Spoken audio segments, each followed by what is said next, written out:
The Bruins scored 3 goals in just over a 5-minute span in the third period to snap a scoreless tie. They won in Nashville last night 3-0. Linus Ullmark made 31 saves for his second shutout of the season. 2 minutes. We know it's going to be a hard game. They came in here with a lot of confidence, but we really went to work. We showed them how good we are. David Pastrnak added an empty net goal and an assist. Florida lost in Montreal last night 5-3, so the Bruins now lead the Panthers by 4 points for first place. Both teams have 6 games left. The Bruins play Florida at TD Garden on Saturday. First, they wrap up their 6-game road trip against Carolina tomorrow night. The Celtics in Oklahoma City play tonight at the Garden in a matchup of 2 of the best teams in the NBA. Grandy and Max have the pregame at 7 and the tip-off at 7:30 right here on the BetMGM 98.5, the Sports Hub Celtics Radio Network. Jaylen Brown is listed as questionable for tonight with a sprained left hand. In other Celtics news, Joe Mazzulla was voted the Eastern Conference's Coach of the Month for March. Rajon Rondo said yesterday at the age of 38 he has retired from pro basketball. Joel Embiid returned for Philadelphia last night. He scored 24 points in a 109-105 win over the Thunder. And the Red Sox scored a run on a double play ball in the top of the 11th inning. They won in Oakland again last night 5-4. Trevor Story had 3 hits and drove in a pair of runs for the Sox. The bullpen added 6 shutout innings. The Sox go for a sweep of this 3-game series late this afternoon. Sports Hub headlines are brought to you by Safety Insurance, providing comprehensive coverage for your auto, home, and business. Ask your independent agent about safety. I'm John Wallach at Boston's Home for Sports, 98.5 The Sports Hub. Your next update at 6:30. Tatum has been spectacular. This is Jason Tatum. Right corner against Embiid. Tatum for a 50-piece. You're listening to the home of Boston Celtics basketball, 98.5 The Sports Hub. In the office, in your car, in your footy pajamas, this is how Boston sports fans start their day. I bet you're just jealous. Toucher and Hardy on 98.5 The Sports Hub. Fred, hello. Hello. Hello. Mm-hmm. Hello. Hello. Hello. Hello. He's naked. He has a sword. Let's talk about cheese. Bruins are back from the West Coast. What the Is it okay to use this for the radio? Yeah, oh yeah. Welcome to the show, you sweet bitch. Whoa! Crazy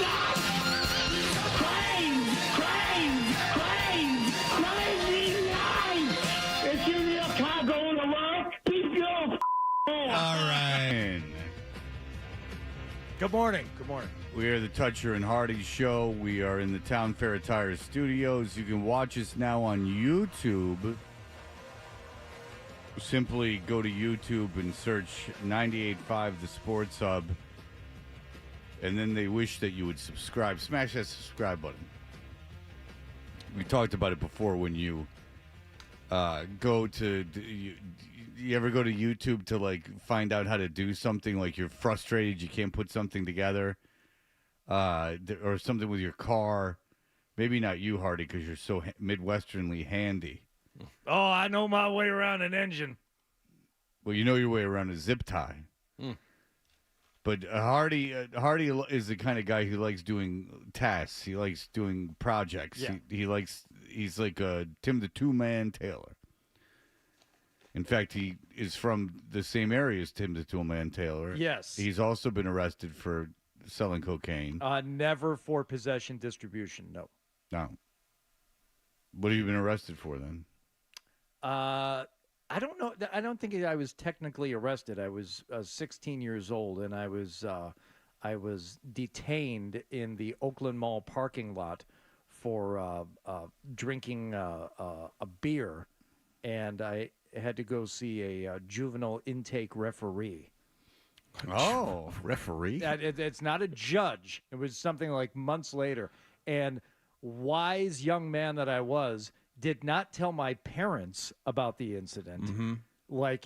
I thought I had gotten away with it scot-free. And my friend who I was with actually got ticketed for having open container because they found like half a bottle of Bacardi or something under one of his seats. Mm-hmm. But we were 16. We were drinking in the mall parking lot.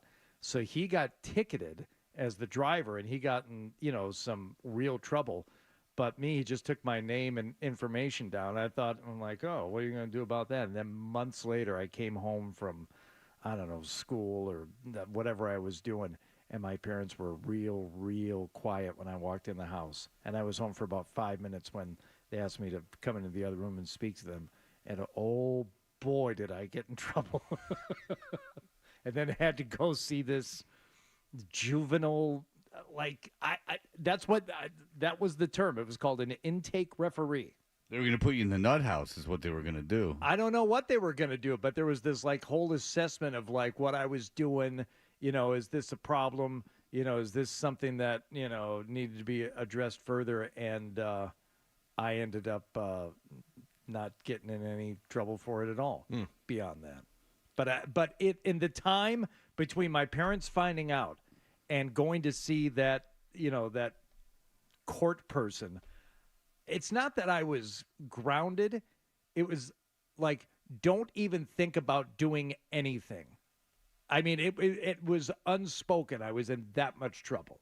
All I did was go to school, and I think I was working at the time. Maybe I hadn't started my first job that I drove myself to and from yet, but I did nothing. I went to school and I stayed at home.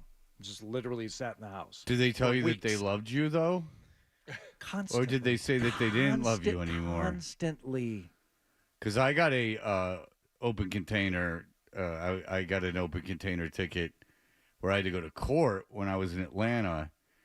And I was doing the morning show at the time, and I talked about how I got a ticket for an open container. So a law office called me, and they said, we'll represent you. Oh.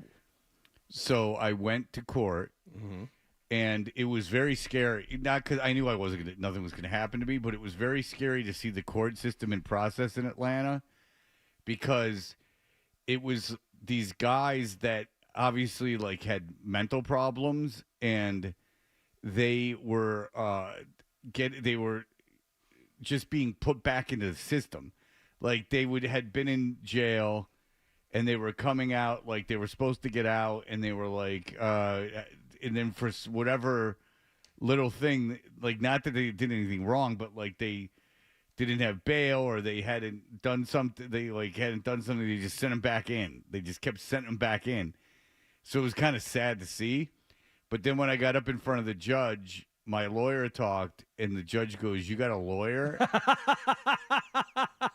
And the lawyer's like, "Yeah." And he goes, he started laughing. He goes, "The case dismissed." Oh, great. He intimidated the crap out of him. We're not messing with him. He's got a lawyer. No, he thought it was so dumb. Right. He thought it was dumb, but he was kind of a hard ass. He kept saying it was kind of because these guys obviously had mental problems. And they were dressed like cats, and they were, you were urinating on the ground. It was very obvious. No, they obviously had mental problems, and you could just see how they're just getting put back in, because they were in the jail stuff, because these are the guys that can't bail themselves out, and so they just keep waiting. They're like, all right, we'll delay it 2 more weeks for analyzation. We have to analyze you. And 2 more weeks, and the guys are just back in. No, no, it was it shows you. That's sad. What's sad is how much of our tax money is going into putting people that probably shouldn't be incarcerated in jail. I had a lawyer go and represent me once. This was when I was working at a golf course, and there was one member at this course who was a lawyer, and I used to take care of this guy. Hardy, you're better than that now. with your hand. With my mostly hand stuff. No, he didn't want, things showing up on his bill that either went to the house or went to the law firm, right? So anytime he would come out to play and like charge this, charge that, I would just not write it up. And he was like really cool to like me and the other like card kids and the kids who worked in the shop. He's like, hey man, I'm going to get busted. Don't put that on there. And he would get done playing. He's like, hey, I need a drink. Can you sneak me one? But I don't want it going on the tab. I don't want it going on the account bill. Just go sneak me one. I would sneak behind the bar and he would ask for like vodka on the rocks. And I was so young and so green. I didn't know. I'm like, does he literally want vodka poured over ice cubes in a glass? That's what he wanted. And I thought that was insanity. So I used to put like a little water in there too. I'm like, this is going to kill Well, this that guy. is what's insanity. He probably had a bottle under the seat of his car. I mean, there's a reason he didn't want alcohol on his tab. Well, there was all kinds of reasons why he wanted it done. But the fact is, you go behind this guy's boiler. He had bottles of alcohol. He was going, I got to go check on the truck. He was an officer of the court, Fred. So, number one. Number two. That's like when people bust me for the drinking stuff. I'm like, hey, I've been to AA. If you're in finance or if you're at a law firm, I guarantee you, there's a good chance the guy who's in charge of the whole thing's in AA too. Yeah. So go ahead. So I did all kinds of favors like that for this guy. So I got a ticket, speeding ticket or something, and the audacity as an 18-year-old kid, working at this golf course. But the next time I saw him, I handed it to him. I'm like, I need you to take care of this for me. And I did, because I already had a bunch of tickets for doing stupid stuff. Yeah. And he's like, Jesus. And he sent one of his lawyers from the law firm to court with me. And I didn't even have to go into the room. And this woman, she came out and she was pissed. She's like, you didn't tell me you had all these other tickets. I'm like, you're a lawyer. And you're supposed to talk your way out of it. But all I know is that, once again, it just got, like, torn up, thrown away, whatever. Yeah. So, yeah, I imagine the situation in that court that day was like yours, Fred, where, like, this guy's a speeding ticket, and he sent a lawyer in for him. I'm like, yeah, that's right. Yeah. Did you, what city was the golf course in? Bloomfield Hills. Oh, what club? Just, this is very inside, but what club? It was called the Heathers Club. It was only like a 9-hole course built in a like condo complex. Oh, okay. I think it's still there. No, I just never heard. I didn't know if it was like Oakland Hills or something. Oh, no. I did caddy at Birmingham Country Club like twice. 12 years old. That was quick. I was 5'0", 100 and nothing. Oh. My mom's like, you're going to caddy school and you're going to learn to caddy. I could barely carry the clubs, and they were such dicks. Everybody there, the caddy. Do you ever fantasize about like going back and like, if I could find that one guy who either bullied me or was a jerk to me and just, I don't know, kill him. Kill him like, Sure. Yeah. Oh, yeah. I would find that caddy master and I would kill him dead. I would get him on the ground. How old was he when he was the dead. caddy master? He seemed like he was 40. He was probably 17. Yeah, I guarantee he's probably already taken care of that for you. If he was a 40-year-old caddy master. No, he acted like he was 40, but he was probably like a 20-year-old. Like Fred's version better, though. No, Fred's version is better. It doesn't sound like a job where you're living forever. Yeah. No, but he was such a dick. Oh, for no reason whatsoever. You know what? There's a good point that's just been made. Oh. That it's very interesting that you went, Be Real says this, that you went and you got off on those tickets. You know what it must have been?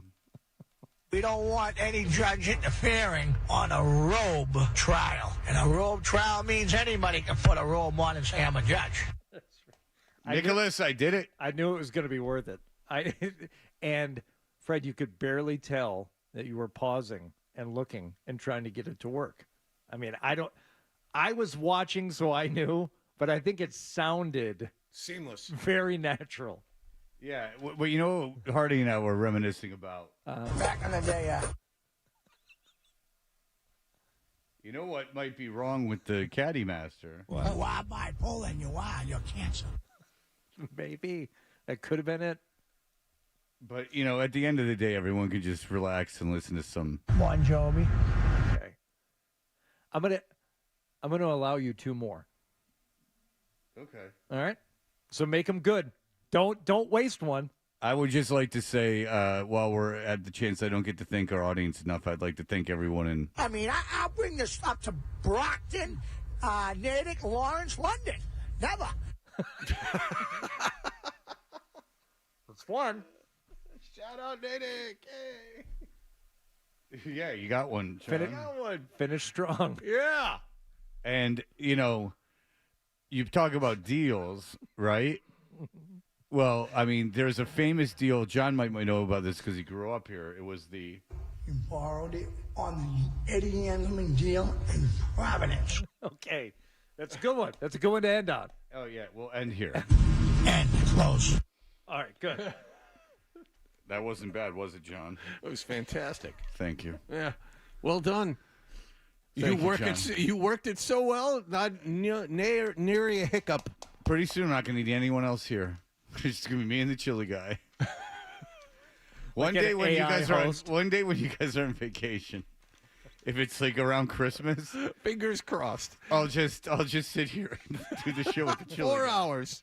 You and chili guy. Just huge long pauses where you're not speaking either. You're just like, Well, it's not like I have it's not like I'm on the chili guy soundboard all the time. But here we go. And I'd be like, "Hey, chili guy, you're looking handsome today." Get out of here. All right.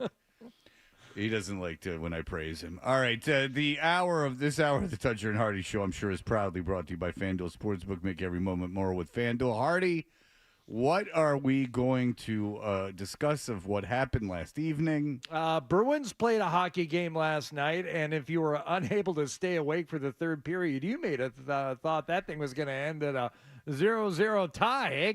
Nobody can score. Oh, would you be wrong? Well, now I'm paranoid to stay up because everyone's saying that sleep is the most important thing, that if you prioritize anything in your life, you have to prioritize sleep. That's the exact opposite of what I've been doing for 3 months. Yeah, so I'm making myself go to bed like at 9, regardless of what's going on. I suppose the playoffs will be different, but I'm making myself go to bed at 9 and not napping. Not fun. Not fun. When the playoffs start for the Celtics and Bruins, I will change my tune, but that's what I'm doing now. Oh. All right, so we will return in just a moment. Stay tuned for more Toucher and Hardy on the Sports Hub.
Toucher and Hardy. And let me tell you this. Be listening this morning at 6:55 for your chance to score a pair of tickets to see a band called the Black Keys on their International Players Tour. Not the Black Keys, but the Black Keys. Same band, I think, but I give it a little flair. Do you say Green Day or Green Day? Green Day or Green Day? Green Day. I said Green Day. Their International Players Tour. Huh? Very important. That's November 1st at the TD Garden. That's right. The Black Keys are playing. Everyone's playing the TD Garden. Mm-hmm. That's one good thing that came out of COVID. If you're a performer, you're playing a lot bigger arenas than you used to play.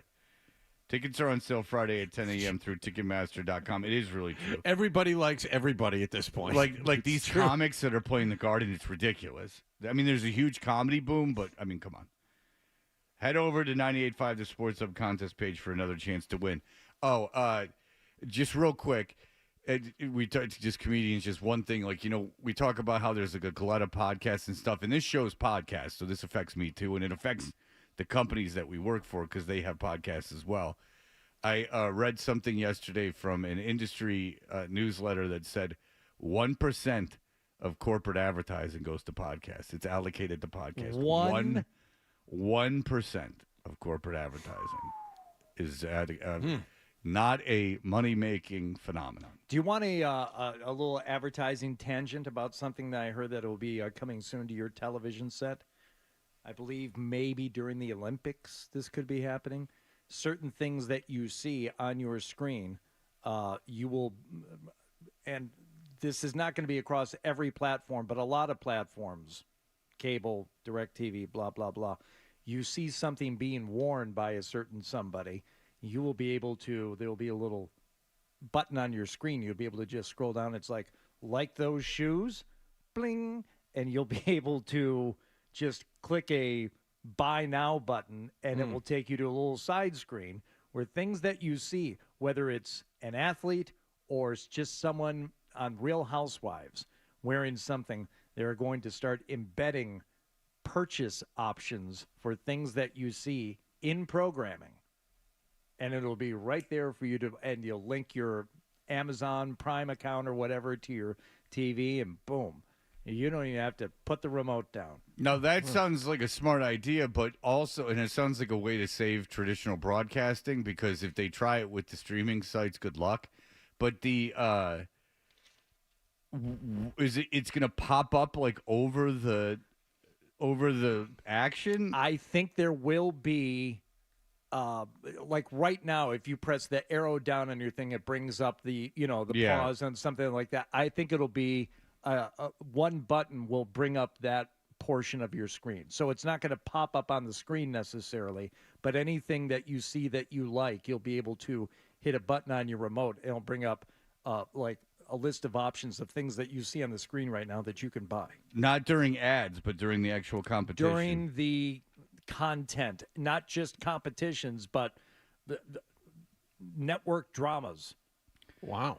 Because that there was this thing where it's unbelievably smart. It's like, I love that sweater that Mariska Hargitay is wearing right now. Hold on, bling. Oh, I can buy it. Think of all the Air Force Ones or whatever Seinfeld wore. He wore a different pair every episode. You could be swimming in them. And think of all the bow ties with Urkel. Or if Stefan, you could go, where did he get that sweet satin jacket? But that because for a long time, musical artists, and I call them artists in every sense of the word art, would get deals with companies to, in their albums, in their songs, like reference products. Run DMC was first. No, but they did. That wasn't. Oh, the Adidas I thought it thing was. came after. No. The Adidas thing. No. Believe me, you think Adidas? Oh, I just give me a break to Google it. I could find you a million examples, but I don't. It's something where because there's product placements in television shows, of course. In films, there's obviously everyone's seen Austin Powers where they do the funny thing with it. Yeah. But there's product placement and all these things. If you ever watch It's Always Sunny in Philadelphia, Mike's a big It's Always Sunny in Philadelphia fan. The Subway, I would imagine, is a sponsor. as in there's scenes for no reason in subways. Or, Coors is a sponsor because Coors is all over everything that they do, and they're always drinking Coors. Right. But that sometimes get shoehorned in. But some artists, yes, would have deals with products where they would be referencing the products in songs. I never heard about that. Now, I have seen a montage of people going on late-night talk shows and people either theorizing or with an actual knowledge of celebrities having deals with companies to mention products under the guise of an anecdote. Remember how Shaq used to go on and talk about all the time? It's like, how do you, stay in shape? What do you do? I eat Frosted Flakes 3 times a day. And people thought it was funny because he was so anti-fitness. Like, okay, maybe that was one of them. But there are multiple examples of people like, oh, what'd you do for Easter? Oh, okay, so we were hiding the Easter baskets, and I always have to put M&Ms in them. What kind? Peanut M&Ms. I love the peanut M&Ms. But they're getting a massive check for going on Fallon and mentioning peanut M&Ms. They're like Joe Murray. Yeah. And then Fallon's like, peanut M&Ms, that's like the best candy ever. Right. Yeah, no, I don't think Fallon would play it long. He values the show too much. I always had peanut M&Ms growing up. It's fantastic. That Fallon article about how bad a guy he was is so funny. It's like he had the biggest pussies working for him. We would write these jokes and he would send them back going, these are terrible. Yeah. Because they probably were terrible. And you know what? He has to go on TV and tell them. It's his ass, not yours. Yeah, you dumbass. You pussy. He has to stand out there in front of millions of people. You really don't. And they're like, I don't know.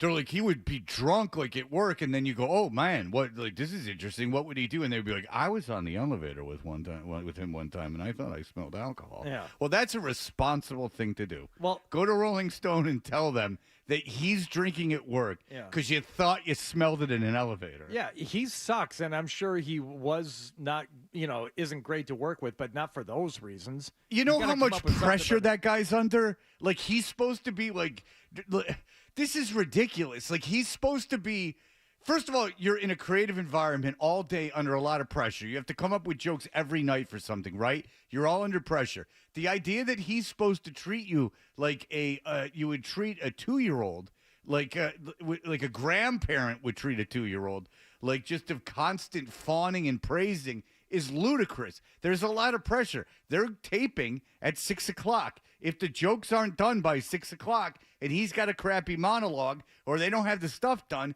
he's screwed. Read the article for yourselves. There's no bombshell that comes out of it. They don't like, and they're like, I was suicidal. Well, guess what? That's a shame, and that's something you should really get looked into because you have a lot of problems on your own. So that, it's not Jimmy Fallon's fault you're suicidal. Your boss does not make you suicidal. The idea that you are legitimately suicidal is there's a lot going on and a lot in your past and a lot of things that you got to deal with. I mean, there's no allegations of him doing anything illegal or like inappropriate touching or anything like that. It was all, he was a big meanie. Well, yeah. I don't think Conan O'Brien was ever a big meanie. No, he just had that face you had to look at. Have you ever looked at like clips of Conan O'Brien? You're like, dear Lord. Well, he's a testament. What I liked was Andy Richter during COVID. His Twitter. Oh. He was on the side of science. Have you heard? Very bold. Have you heard Andy Richter when he does the podcast? No. Okay. And I can assure you I never will. Well, and I'm he's lost a couple points with me from listening to it. Oh. All right. Guess who's not funny and never has been and never said a funny thing in his life is Andy Richter. He had a few quips. Come on. He had some zingers. Robert Smigel was that show.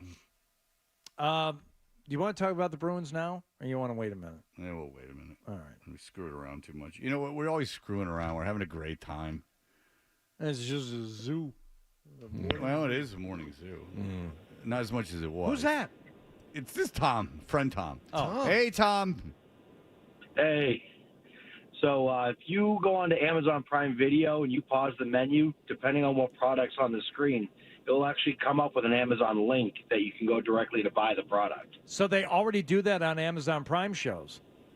They do. Not on all of them. I've seen it a couple of times, but it's mostly on like the big market movies that it comes up. It's starting. Tom, can I ask you something? Do you ever watch The Summer I Turned Pretty on Amazon Prime?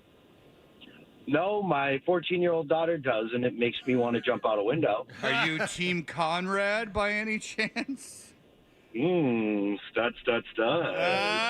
Team Conrad, who's also in Mean Girls the Musical. I am Team Conrad. He is brooding. He was suicidal. Hello. Bringing it all together. Huh. Yeah, if you have a daughter, The Summer I Turned Pretty. Okay. These two brothers, they grew up essentially with this other family, and the girl of the family is now blossoming into a woman. Oh, I and see. these two boys both like her. Interesting. And she was with Conrad for a while, and then Conrad's brother, who has very large pepperoni nipples, and will wear a no shirt or sometimes mesh shirts that show his nipples, and they're off-putting. Was she taken with them? She was with Conrad, but then Conrad had some problems and was moody, and his mom died, and they were going to sell the beach house, and he didn't like that. And so she gravitated towards now the younger brother, and here we sit. And Conrad's not happy about this. But Conrad, see, John, Conrad's not someone you can just put your finger on. Mm-hmm. His brother's kind of a devil-may-care type. Love him and leave him. But then his brother in one episode makes out with a guy, and they never really explore that. It just happens. They just kind of toss that in there? Yeah, and I'm still fast. I'm like, Zoe, what's going on? Like, why? Did they ever follow up with that storyline? Like, in one of the first episodes, he's at a party, he just makes out with this, like, dude, and you're like, okay, great. Like, but then there's, like, nothing. They never reference him being bisexual again. It's interesting. Oh, maybe it's none of your business. Well, it is a fictional show where you're supposed to be invested in the none characters. of your business. But is his relationship with the girl? His body is his own. I realize that, and I'm not judging him. I don't know if you do. I'm not judging him. I'm just. Wouldn't you think it's odd that you just have the guy like you're writing a show? There's 45 minutes of show. You have him make out with a kid, and then you never you mention it again. That's odd. Yeah, one would think if you really wanted to extend the narrative, you would explore that more and make that. I mean, I would think making shows would be, because I'm sure they're struggling to write stuff every week. Maybe you get 2 or 3 shows in there about that. You know. All right, we will be back. We'll talk about the Bruins in just a moment. Sports Hub headlines. Bruins scored a 3-0 win in Nashville over the Predators. Bruins now lead Florida by 4 points for first place. They visit Carolina tomorrow night, and then they'll be back at TD Garden to play the Panthers on Saturday. Celtics are home tonight to play Oklahoma City in a big game for both teams. Jaylen Brown listed as questionable. Grandy and Max have the pregame at 7 and the tip-off at 7:30 on the BetMGM 98.5 The Sports Hub Celtics Radio Network. And other Celtics news, Joe Mazzulla was voted the Eastern Conference's Coach of the Month. And the Red Sox won in Oakland late last night, 5-4 in 11 innings. Red Sox are now 4-2. They'll go for a 3-game sweep of the A's this afternoon. Sports Hub headlines are brought to you by Safety Insurance, providing comprehensive coverage for your auto, home, and business. Ask your independent agent about safety. I'm John Wallach at Boston Tone for Sports, 98.5 The Sports Hub. Your next update at 7 o'clock. More Toucher and Hardy on the way on the Sports Hub.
Dressed like a gorilla. Half Hardy. A big, beautiful ball of flame. And a whole lot of Boston sports. And I have had many offers to become an insider. And it's time to get down to business. And that is to tell you that a certain local team hit the ice last night, and it was all good. Well, it was in Nashville as the Bruins were taking on the Predators last night.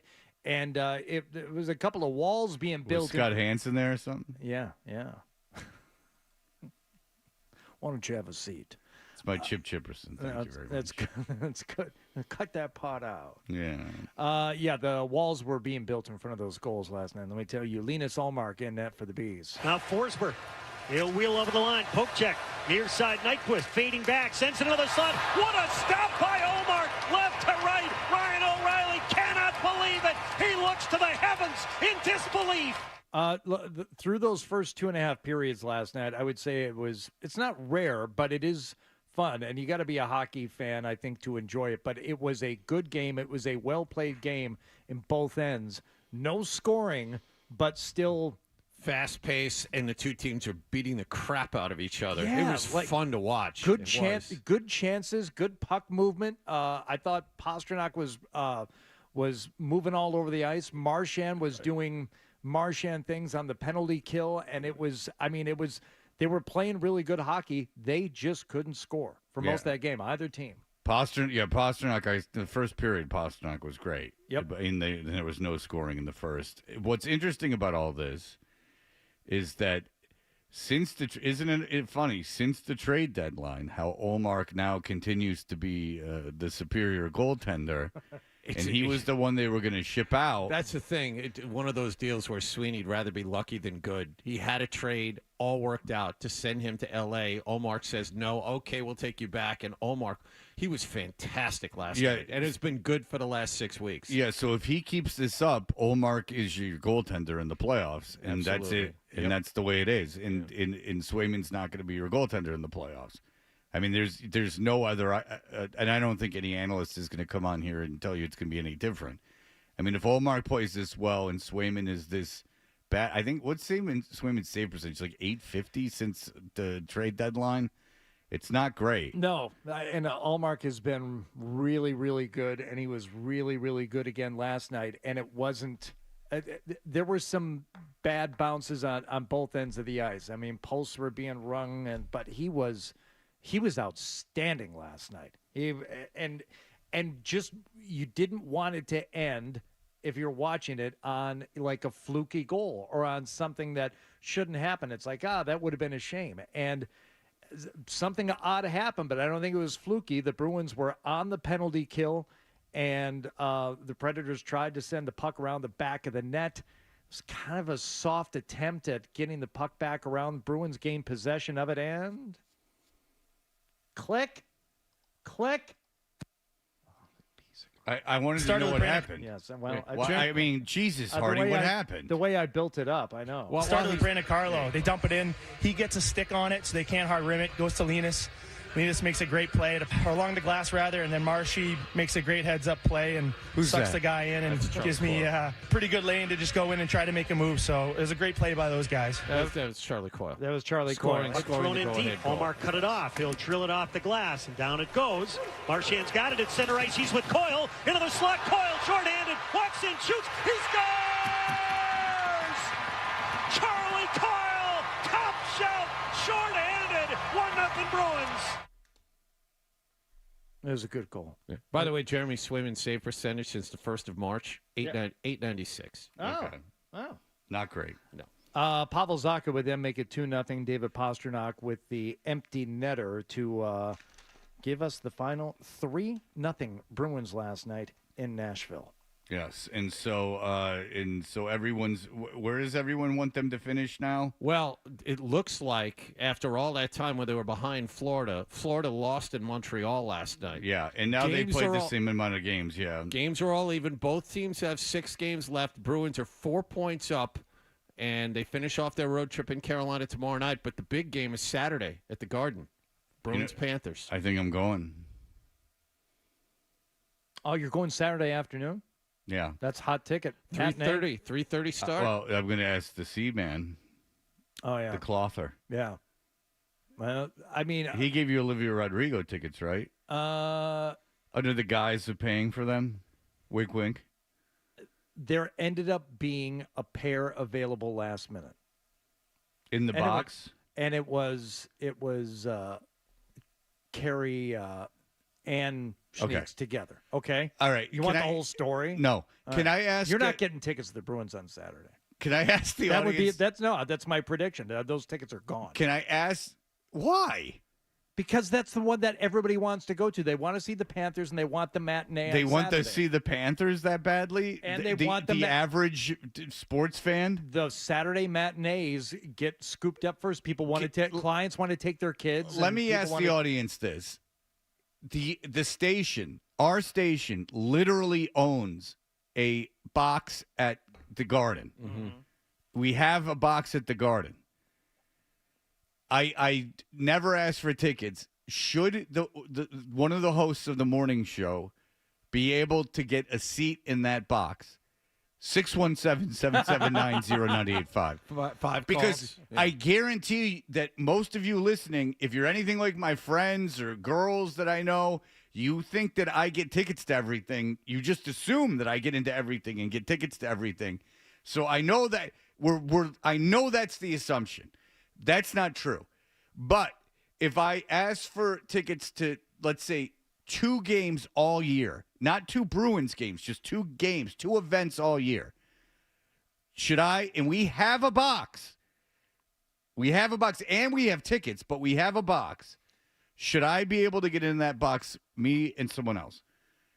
Okay, or should they give me one ticket and then make me get a press pass and walk up to the box? Had to do that. Yeah, well, that's ridiculous. Well, so the tickets for the games, I think, are already purchased ahead of time. For concerts, yeah, they have the box, but if they want access to it, the station literally has to purchase tickets for those. They have access to the box for the Bruins games, believe me. I think you should be able to go, Fred. I think you also should have asked a long time ago. Well, I didn't think about it until yesterday. Well, Bob, a lot go of ahead. people think about it, though. Bob, what Bob, you are you're a listener. Should I be able, should the on-air talent, if they rarely ask, be able to get into a station-owned box? Of course you should. You should get whatever you want, Fred. Look, think about all the money that you bring to that station. And I'm not trying to besmirch anybody else on the station, but the 3 biggest stars on the station are you, Felger, and Zolak. Everybody's fantastic on the station. It's phenomenal. But you're the breadwinners along with everyone else. Mm-hmm. Of course you should get at least 2, maybe 4 tickets to the game, but at least 2 for that game. Why not? Would be your first game this season in the box, and we're almost at the end of the regular season. I vote yes. Of course Fred should get into that box. Thank you, Bob. And I think and truer words have never been spoken. Another enabler. Great. All right, we'll be back. And I'll have those tickets to the Black Keys. But, thank you. That's one call. Yeah. Yeah, I didn't know that guy had That access to our speaks for everybody, Fred. Other people might not feel that way. access to our financials. You know, he knows what everybody's bringing in. Do you have any idea how much money the Sports Hub Golf Club has brought in over the years? Matt, go ahead. Hey, Fred. Hey, I think someone who just signed a nice, fat contract missed a nice stipulation in there. You should be able to go to that box whenever you want, and I think next time you sign, you need that in ink. Yeah, that's a good point. I did get a raise, and I should have said, keep the raise. Give me the Give me the tickets to the box. Give me the tickets to the Florida Panthers Bruins game. No, but I agreed. Well, he's not that off, because when I worked in Atlanta, I told you guys they threw in season tickets to the Thrashers. I mean, it wasn't that grand a gesture, but because I think they just had him sitting in a prize closet, like legitimately. When I worked in Albuquerque, they gave me a ski pass that was good for Sandia Peak and Santa Fe. It was like worth $800, and I thought, and in some ways still do, I think that was one of the greatest things I've ever been compensated with in my entire working life because you're making no money and like, oh, here, this is part of your deal. You get a ski pass so you can go as many times as you want, to either one of these places. Can I tell you that what was so cool about the Thrasher season tickets, and people who have had them, I guess, back in the day would in any sport would know this too, is they came in that cool book where they were all in it, and then were like perforated, so you just tore out the tickets like as the season went on. Yeah. I mean, to get a book just full of all the tickets to 41 games was quite impressive. That's pretty cool. That. Yeah. I did enjoy that. I got a kick out of that. And then I ended up liking the Thrashers. Is that where you met Billy Chaffee? Maybe we'll talk about it when he's in this week. Michael, go ahead. Yeah, man. Fred, there's a big reason why you should be in the box. So imagine you, Zolak, and Felger in the box. The whole reason is to entertain your high-priced clientele and generate money for the station. I know you don't want to talk. You want to watch the game. No, I'll talk.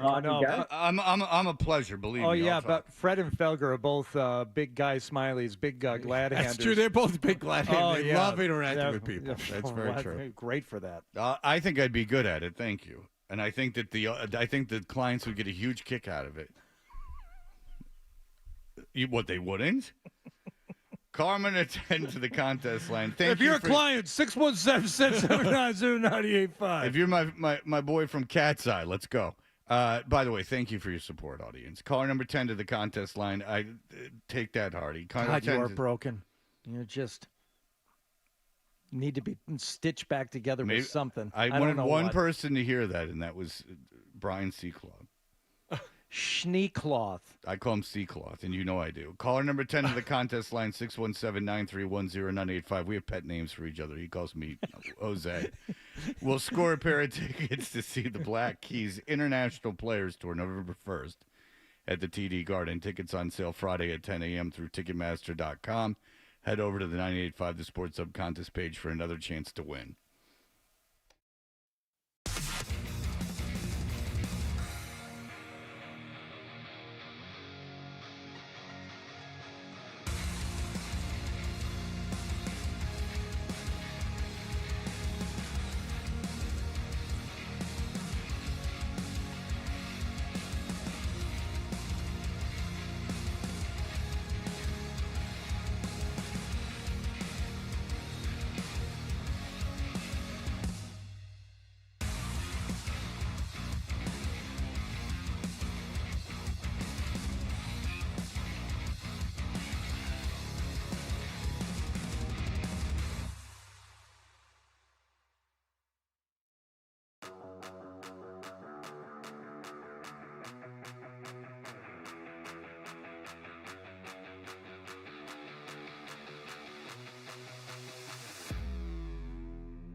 The Bruins in Nashville were scoreless with less than 7 minutes to go in regulation last night. Puck thrown in deep. Allmark cut it off. He'll drill it off the glass, and down it goes. Marchand's got it at center ice. He's with Coyle. Into the slot. Coyle short-handed. Walks in, shoots. He scores! Charlie Coyle! Top shelf! Short-handed. 1-0 Bruins. That's Judd Surratt here on 98.5 The Sports Hub. Charlie Coyle's shorthanded goal kickstarted a 3-0 Bruins win. David Pastrnak a goal and an assist. Linus Ullmark 31 saves and an assist on that goal. The Bruins now have a 4-point lead on Florida after the Panthers were beaten in Montreal last night. Both teams have 6 games left. They play each other at TD Garden Saturday. The Bruins' next game is tomorrow night on the road against Carolina. Celtics had last night off. They're at home tonight to play Oklahoma City. Celtics will clinch the best record in the NBA with a win in this one. Grandy and Max have the pregame at 7 and the tip-off at 7:30 on the BetMGM 98.5 The Sports Hub Celtics Radio Network. Jaylen Brown questionable for this one for the Green. The Celtics' Joe Mazzulla was voted the Eastern Conference's Coach of the Month for March yesterday. Rajon Rondo announced yesterday that after 16 NBA seasons and 9 different teams, including the Celtics, he is retired at the age of 38. And the Red Sox won in Oakland late last night, 5-4 in 11 innings. Sox scored the game winner on a double-play grounder in the top of the 11th. They go for a 3-game sweep of the A's this afternoon. Sports Hub headlines are brought to you by John Sewer and Drain Cleaning. 24-hour on-call service for your clogged drain emergencies. Go to johnsewer.com. I'm John Wallach at Boston's Home for Sports, 98.5 The Sports Hub. Your next update at 7:30. It's not just the games. It's the preseason, the postseason, the drafts, the trades, front office drama, the locker room banter, and you talking all about blah, blah, blah, blah, blah. On Boston's Home for Sports, 98.5 The Sports Hub. Twitch feed of this is going to be used all around the internet. Get up. The cat is finally out of the bag. Get up. We're back. Toucher and Hardy. Get up. 98.5 The Sports Hub. I've been through so much. I've seen so much. I've been attacked so many times. Death threats. I've been sexualized. I've been threatened. I've been so many things, and I've stood strong. Hey, we are Toucher and Hardy. This hour of our show is brought to you by FanDuel Sportsbook. Make every moment more with FanDuel. That's Angel Reese after the most watched game in college basketball, women's college basketball history. In fact, off the top of my head, that game was rated higher than any World Series game. We already know that. It was rated higher. You have it here? I have some numbers here for you. You're right. Any women's college basketball game ever, the ratings were bigger than the NBA Finals last year, bigger than the World Series last year, bigger than the Orange Bowl, the Cotton Bowl, the Big Ten Championship, Pac-12 Championship, Big 12 Championship, and every 2023 college football regular season game except Ohio State and Michigan. So, I mean, that's incredible. I mean, that's absolutely incredible. So, I mean, Caitlin, can we all just, Caitlin Clark's the biggest star in college sports. College sports, yes. There's no question about it. Caitlin Starr is one of the biggest stars in sports.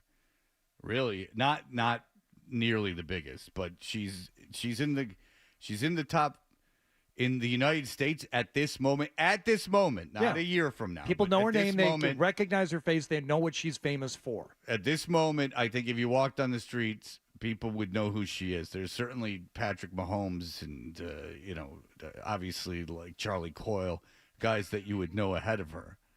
But John didn't even get it. He just went, yeah, Charlie Coyle. It's Grant Williams. I mean, these are the kind of people that you would know. Right. But that was Angel Reese, who's not Caitlin Clark. She lost. That was her after the game. And then your instinct is, oh, that's a college kid. Oh, look at that. That's sad. And then you go, and then you find out with the NIL, she makes $1.7 million. She has embraced and started marketing herself as the Bayou Barbie. She was paid to be in the Sports Illustrated swimsuit issue.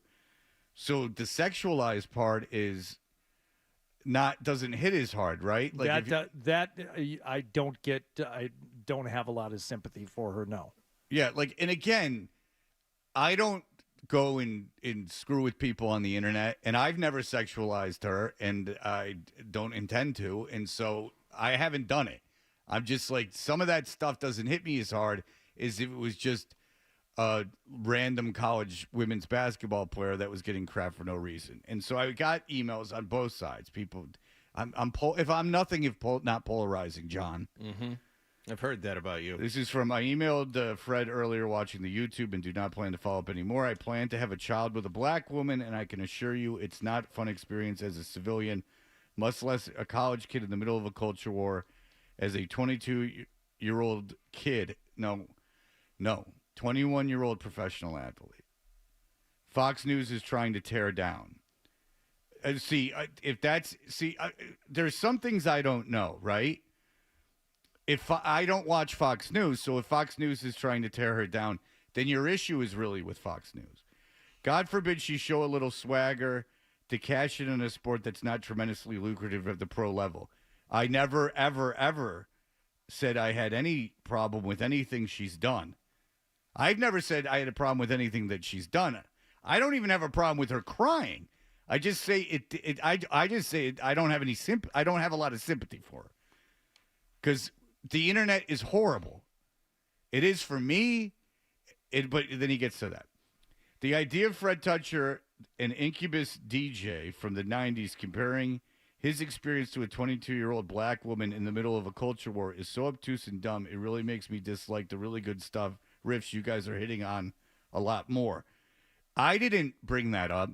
Hardy said, how would you feel as when you were 21? So here's the deal with that.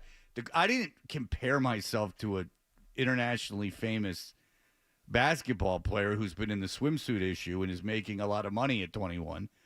Hardy directly asked me, how did you handle when you were 23 and getting a lot of crap in the South, getting blood-soaked Bibles mailed to you and death threats from conservative Christians and stuff? How did I told him I didn't care, but I never compared myself to her. I said even in the argument with Hardy, it wasn't with the discussion with Hardy, when he asked me that, I said, this isn't going to do us any good. But to be honest with you, I didn't care. I care a lot more now because there's a lot more on the line.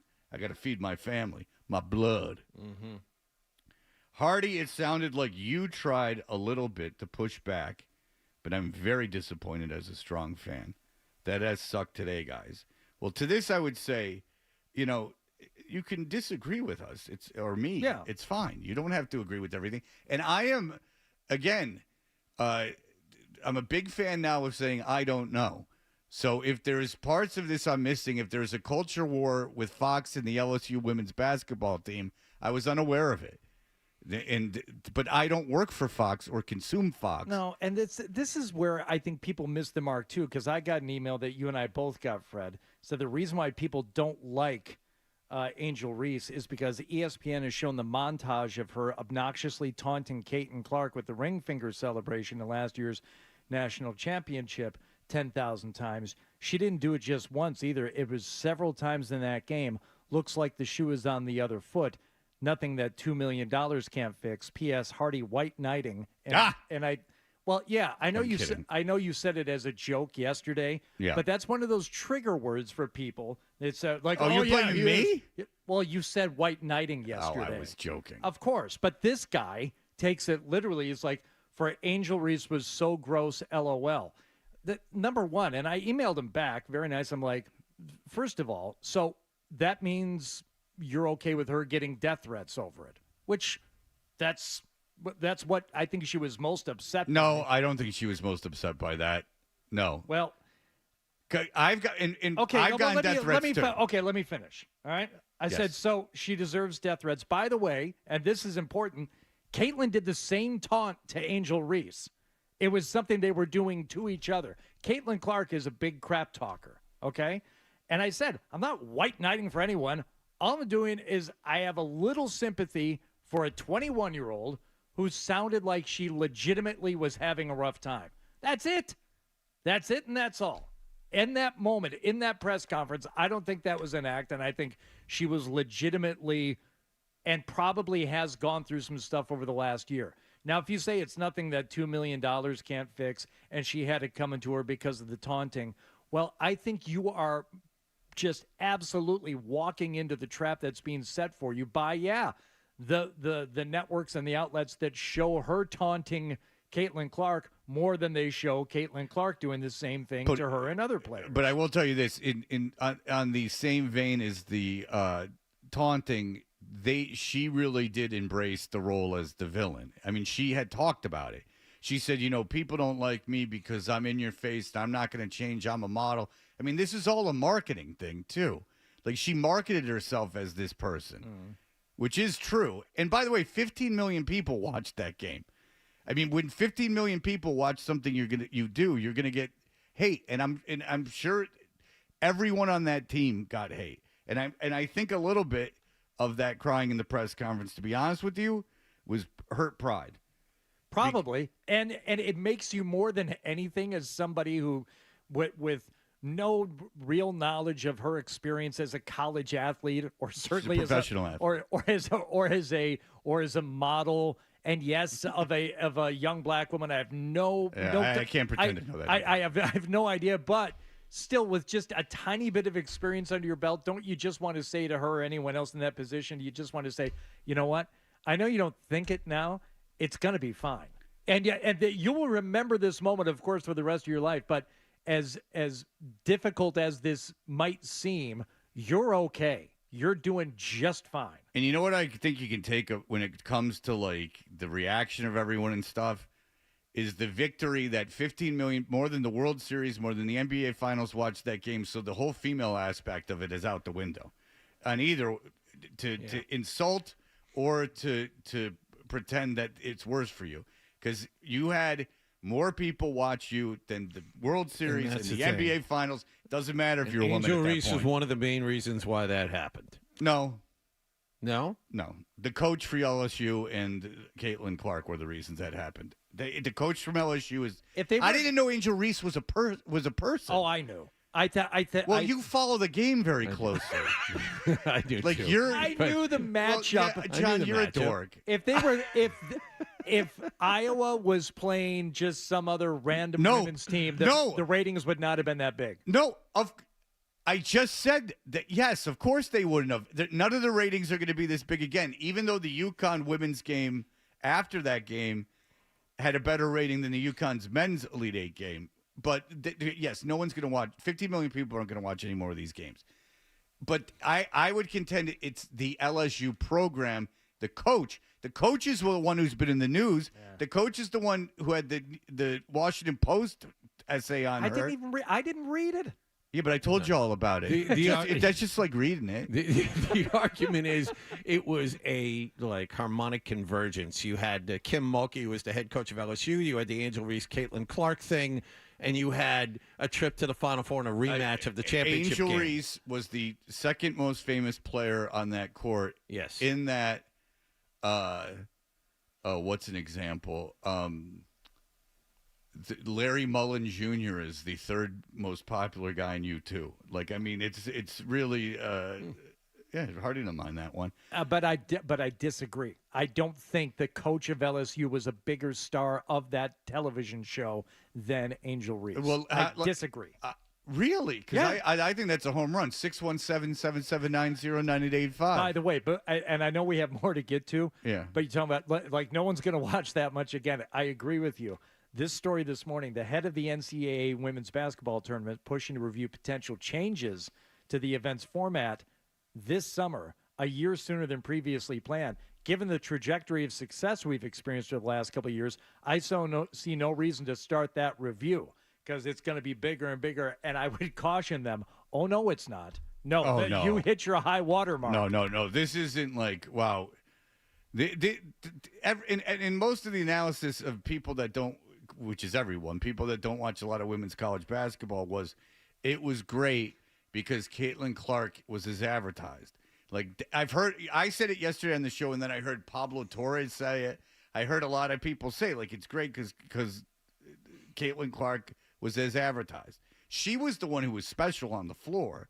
She was the one that was doing the crazy stuff. Angel Reese is a good basketball player. She's also way taller. She's Zach Edey. Yeah. All right, here we go. So this is, who is this? Paul Pierce. This is Paul Pierce. And Jason Whitlock? Not audio Jason Whitlock. It's just Paul Pierce. Okay, this is Paul Pierce. Yeah, it's not. It's beyond that, Key. I'm gonna just keep it 100 with you. We saw a white girl in Iowa do it to a bunch of black girls. Well, of course. That made it like, oh, that gained my respect. That gained my respect. I hear you. You're like, right. that's like, oh, she didn't do this to some other little. Yeah, Felger said the same thing last night.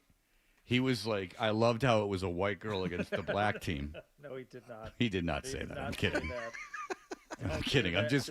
Don't do that. I said that as an example of the double standard. Because he knows the audience is going to go, Felger said that?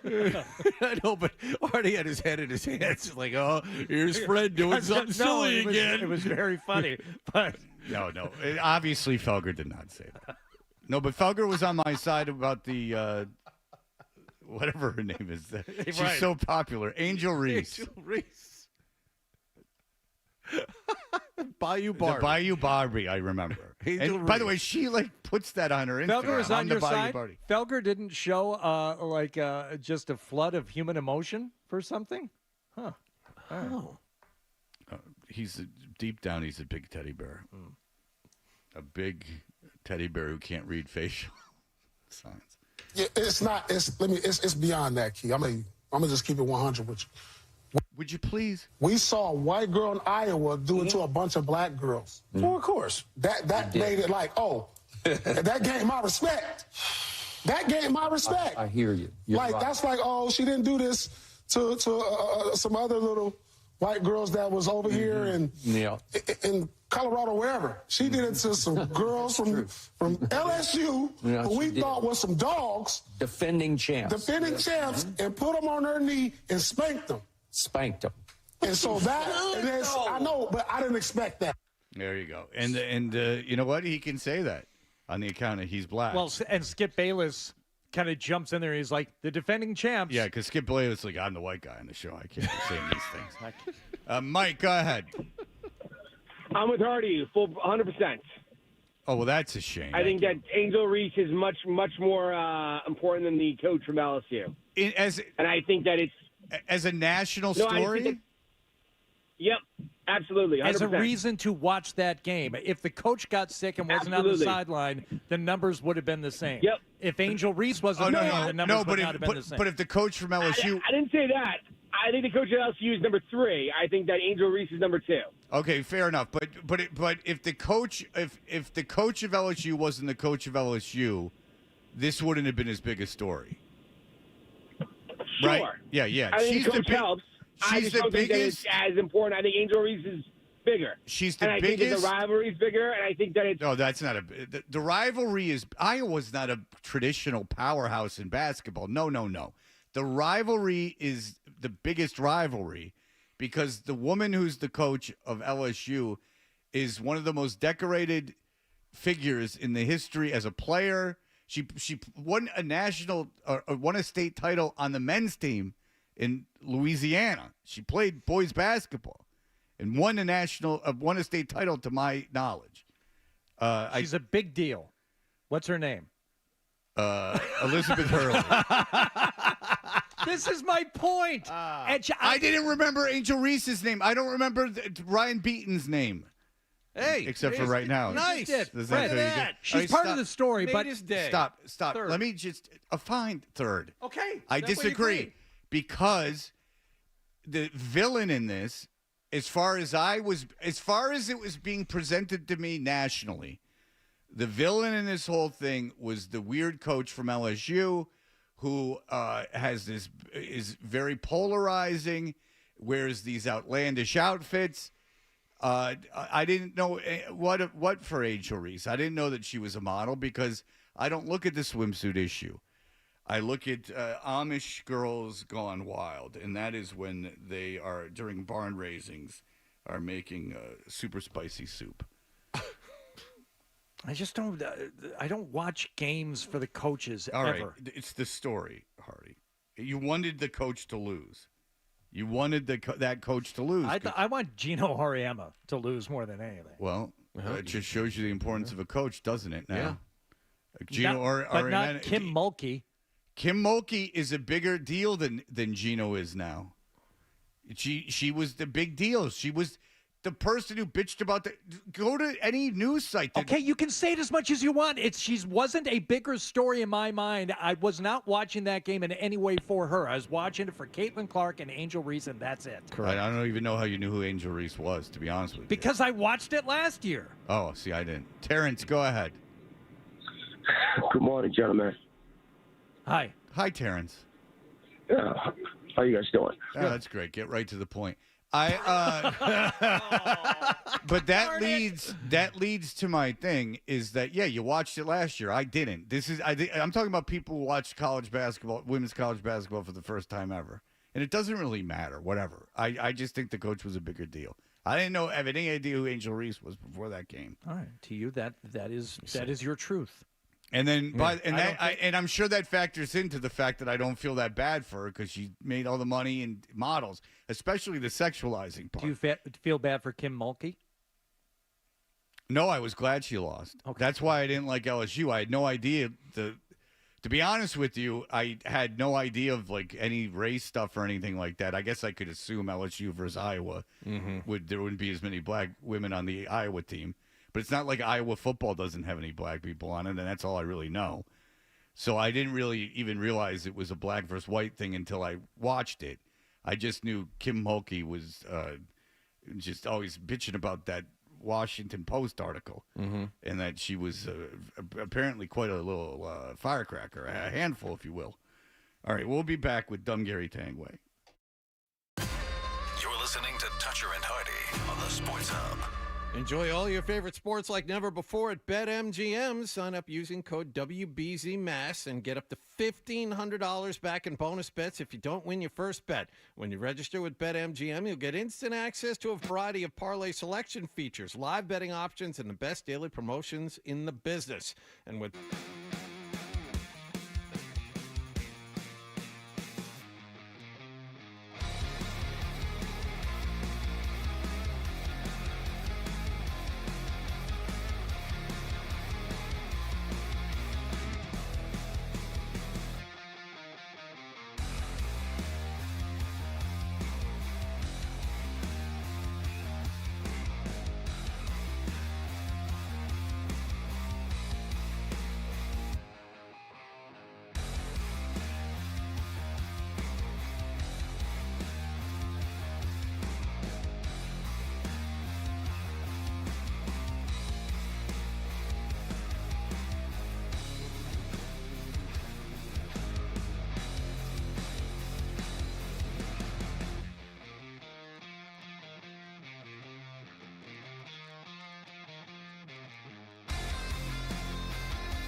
dial tone.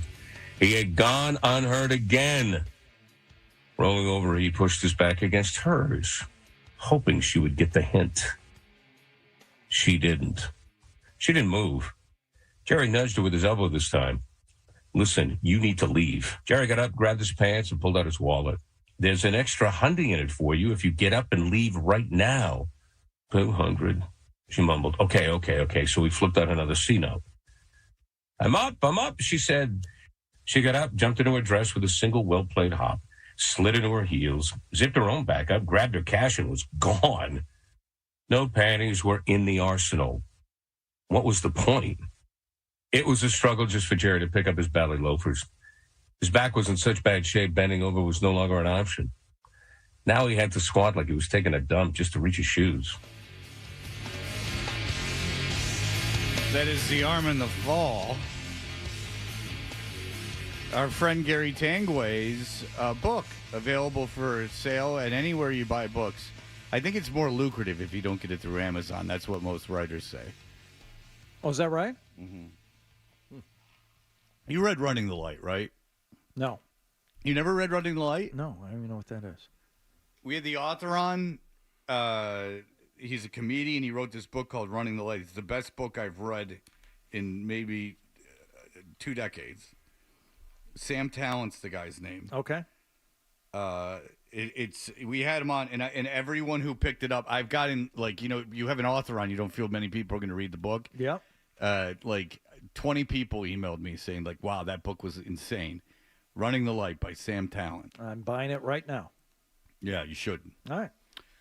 Gary Tanguay. Gary Tanguay is an actor, novelist. He's a screenwriter. He is a professor at Emerson whose job consists of asking his acquaintances to show up and teach his class for him. He joins us now on the Volkswagen Dealers Expert Hotline. Hello, Gary. Yes, but Fred, you ducked me. Yeah, I did. Now, what's the best way for people to buy The Arm in the Fall? What gets the most money in your pocket? Amazon.com. Okay, because Sam Tallent was like, don't buy it on Amazon. Buy it from my website. I'd buy it from Amazon because it would get there quicker. But so how much of if the book sells for, like, say $10, how much of that $10 do you get? Fred, I'm not even sure. I got to be honest with you. It was just the easiest way to go. I was just the whole thing for Amazon. They just make it easy. So maybe it does take more money out of my pocket. I don't know. But they printed it. They published it. It was just like one-stop shopping. So it was just easier. Have you thought about setting up a little stand at the end of your driveway on weekends and maybe selling copies? Yeah, no, Hardy. I know that's no. I haven't become that desperate yet. Okay. Well, all right. But did the book sell? Like, did it exceed your expectations of what it would did. sell? I mean, actually, Fred, it did. And thanks for reading it, Fred. I appreciate it. Yeah. Because I know Hardy read it, and I know Wallach read it. And I think you would enjoy it, Fred. I really do. But it did, because it cost me, for anybody who's looking to self-publish, it cost me about $3,000 to self-publish it, right? Because I had to get the typeset, I had to get the cover made, I had somebody proofread it, which they did a horrible job, by the way. But anyways, it was awful. It was a nightmare. That's another story. Wait, what happened? What happened? What happened with the proofreader? The proofreader, I was a better proofreader than this guy. Right. And then the wrong manuscript got sent to Amazon. The wrong thing got printed. It was a nightmare. And the first one went out, and I went, oh, my God, this is not the right one. So I had to, get it reset, whatever. I made about $8,000, which it was just fun to write. Look, if you want to write a book, you don't do it to make money. You do it because you just want to write a book. Well, that's nice that you made $8,000, and then you did the audio book. And how long did that take you to? I'm big on audiobooks now because I have this dog I got to walk. Something. I am too, Fred. The audio book is much harder than you think because every word has to be perfect. It took me, must have taken me 40 hours because I kept screwing up. Wow. I mean, it takes a lot. Maybe that's at least 20. At least 20. You know what I notice when I'm listening to audiobooks, and I don't listen to that many of them because this annoys me. I can hear when they leave off at one point and he comes back the next day, and his voice sounds better and fresher. I'm like, oh, that, and it's not at the end of a chapter. Sometimes it's like one paragraph to the next on the same page as the book reads. I'm like, this guy sounds totally different now. What the hell happened? Well, I mean, Hardy, it's just like doing a spy, you know, like, so you have to insert something. It's the same thing.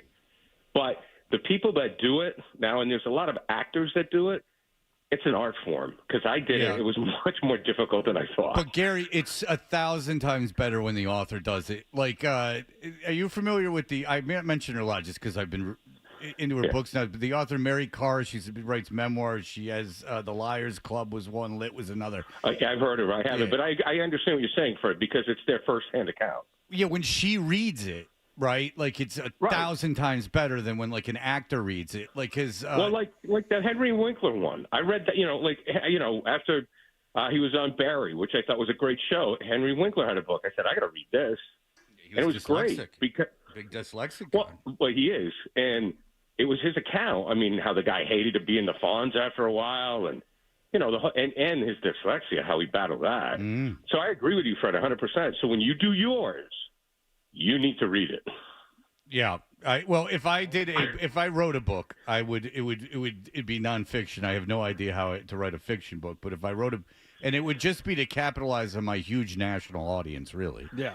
I think Fred could write a 200-page book about his life, and people in New England would love it. I think more people. You've led a life, Fred. I have. You've lived a life. Oh, I could write an interesting memoir. There's no question about it. I could write a very interesting memoir. No one knew who Mary Carr was. She was just some lady that was living in Cambridge with a guy she divorced. 200 pages, though. I mean, no. It would be. That sounds like an Esquire's special. That doesn't sound like a book. I'm trying to make it simple for him. Okay. I don't need to sit. You need the discipline to sit down and actually do it. Yeah, that's the thing. Wallet's right. Like, I was really the Arm in the Fall. I was really into it because it was a book that I never could have published when I was working for NBC Sports Boston. They would have had and it was just a book that it was just fun to write. I had a blast writing it. I didn't care if anybody read it. So when you and I were talking last week, and you gave us a sneak peek at the follow-up, how's the work going on Rocky Rides Again? Which I know is a working title, but people are now clamoring for it. Yeah, I'm sure they declare. I don't know how to end it, Hardy. I'm really having a hard time. It ends with just an explosion of orgasms. Yeah, I know. Well, I'm also trying to get away from that a little bit. Well, that's why it's called Rocky Rides Again. It sounds like a porn, but it's not. After I said the working title to Hardy, I go, oh, wait a minute. Yeah, it sounds like a porno. I mean, it sounds exactly like a porno. I shouldn't have. I wasn't in that frame of mind, Fred, when I said it, when I wrote it. But well, I'll be your editor. It sounds like a porno. Well, the first one I wrote, I was like thinking, more of Reservoir Dogs type of thing meets sports. Right. That was my whole thing, because that was just like what I wanted to write, because that's kind of the genre I like. I thought it would be cool, where a sports guy ends up in the world of violence and gangs and all that stuff. So, yeah, I don't know. That's the way I went with that one. Are you the hero of the book? Because it's based on a sportscaster. Is that you? Well, not. I mean, to a degree, a little bit. I think that it's. Well, let me put it this way: Jerry was a guy in his 50s who was getting laid off from his job. I was a guy in my 50s who got laid off from my job. Right. So yes, but he was also based in St. Louis. He was single. He was never married. Actually, he was married, but he got divorced. He didn't have any kids. So there wasn't really a family aspect about him. I mean, one of the things I wanted to have about Jerry is his whole life was being a sportscaster, which at the end of the day was kind of sad. That was just that's all he knew. He didn't have any family. He really didn't have any friends, and it was over. And that was it. Right. So that kind of led him down the path he went on, as Hardy and Wallach know, because they read the book. Yeah, spoiler alert! You shouldn't tell sell the thing. But what read as the most accurate were the scenes with prostitutes. Obviously, that's from firsthand experience, right, Gary?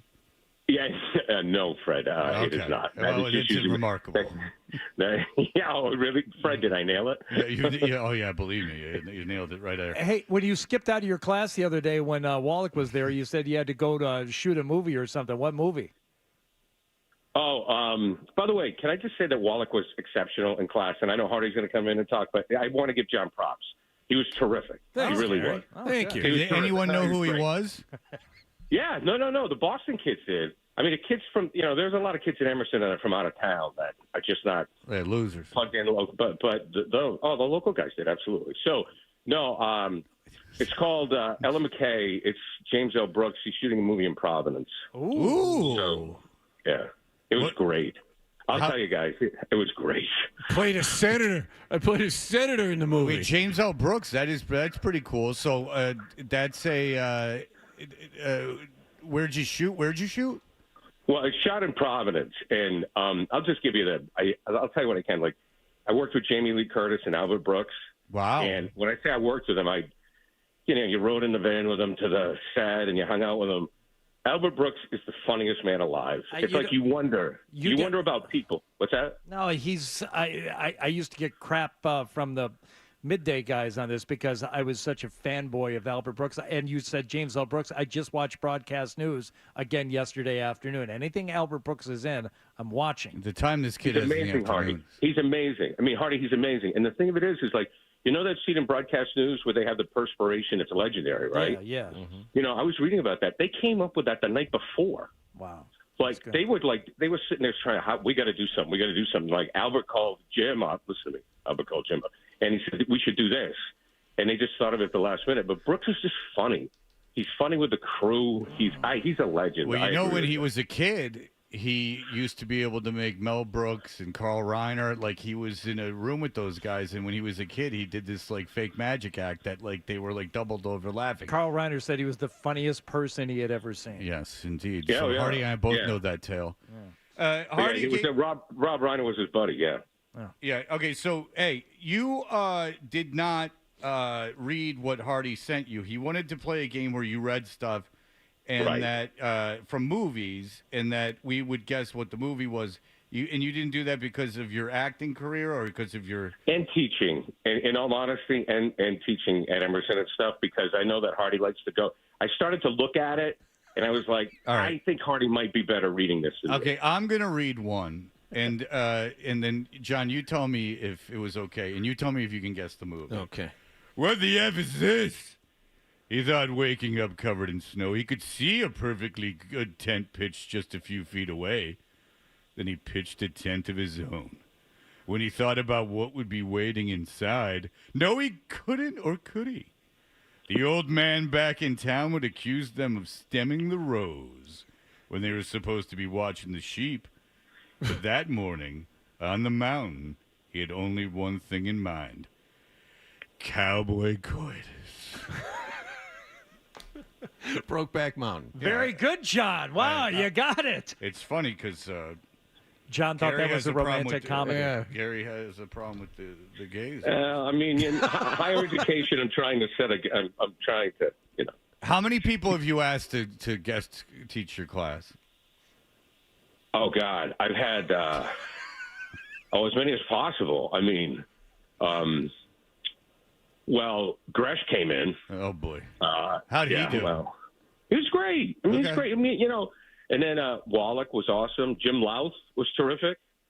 And then Hardy's gonna be great when he comes in. So yeah, You had It's been Sean McDonough come coming in? Yeah. Sean McDonough's coming in today. Oh, wow, you're really skirting the issue. All right. Well, listen, Gary, when is this new book going to be done?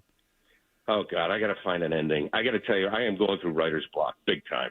I really am. I don't know how to end it. And Okay. I figured, I got to figure out an ending.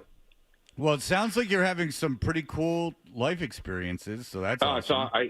No, it is. It's like I'm very fortunate, believe it or not. Riding in a Why would I not believe it? It's congratulations. Well, some people feel like when you leave the business, it's like that's the end, and that's not even close. No, it sounds like you're doing far more interesting things, to be honest with you. Yeah. So there you go. So The Arm in the Fall, which we have played clips from, is available on Amazon. He wants you to buy it from Amazon, so buy it on Amazon. Buy the audiobook. I did buy the audiobook, by the way, Gary. You did? I have the audiobook, yes. And what's the name of the Albert Brooks, Jamie Lee Curtis project? Can you say? Ella McKay. What?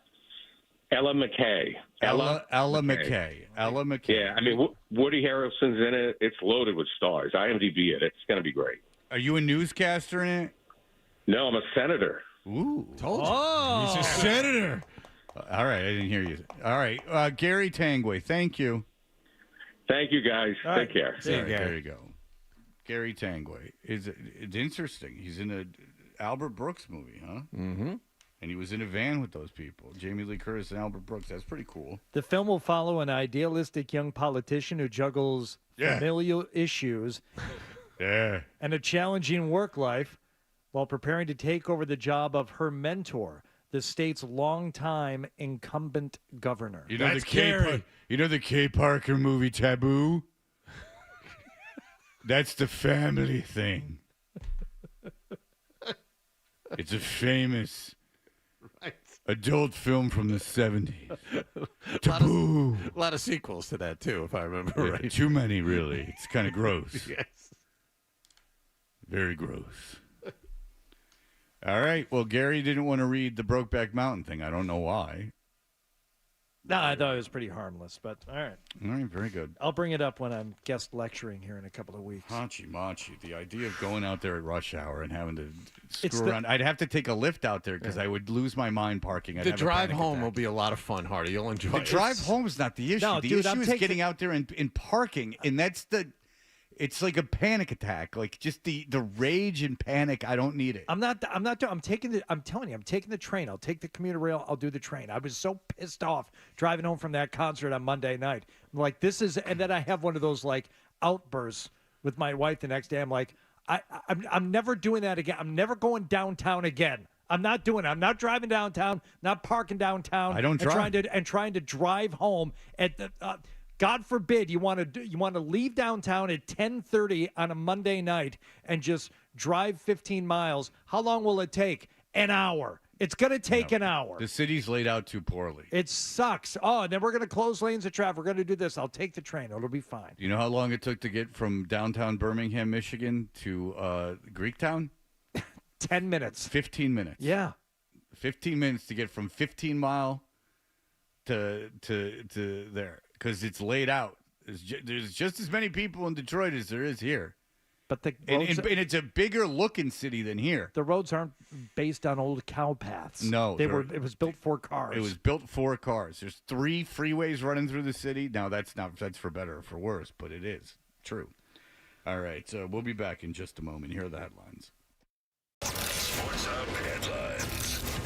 Bruins won in Nashville last night, 3-0. They're off until tomorrow night when they visit Carolina. They got a big home game coming up against Florida on Saturday. Celtics host Oklahoma City tonight.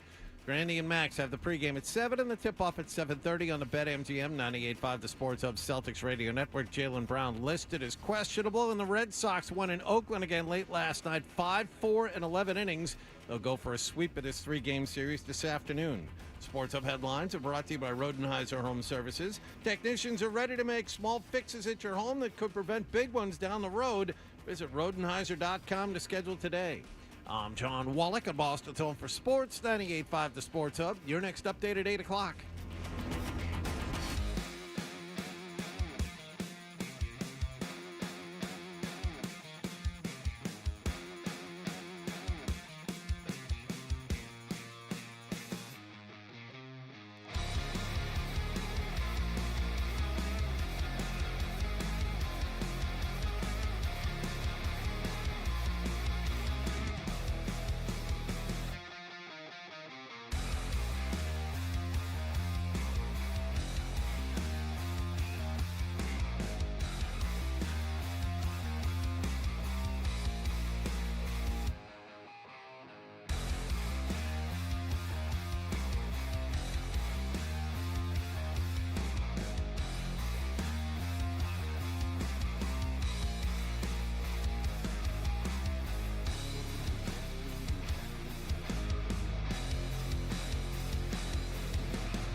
I have a couple minutes. The people love talking about this Angel Reese basketball thing. Here's an email, and you guys can help me with this. In all honesty, it got sent to all of you. It says Fred's metamorphosis. No one is expecting you to discuss or even watch women's sports on the regular, but Fred's insistence that his perspective is a hard fact is really, really giving me Jerry Callahan vibes. Just straight misogynistic, condescending BS that isn't grounded in reality. What is he referring to? I would think it's a combination of the.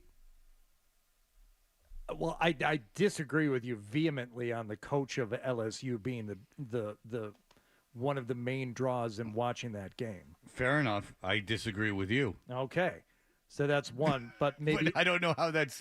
Was Jerry Callahan a big coach that LSU? I think it's your No, I don't think that's what he's referring to. Is that no. the I thing? think no. I think Well, what I it had is, to Fred, guess. I don't think that's on target. It is your criticism and lack of sympathy for Angel Reese. No, that can't be it, because it's your insistence about not watching women's sports. It was misogynistic that his thing was. You didn't read the email. Read the email. I just read it. It can't be the Angel Reese thing. Okay, well then you tell me what it is. I don't know. He said you're giving Jerry Callahan vibes. So what you're doing is No, but read the beginning of it.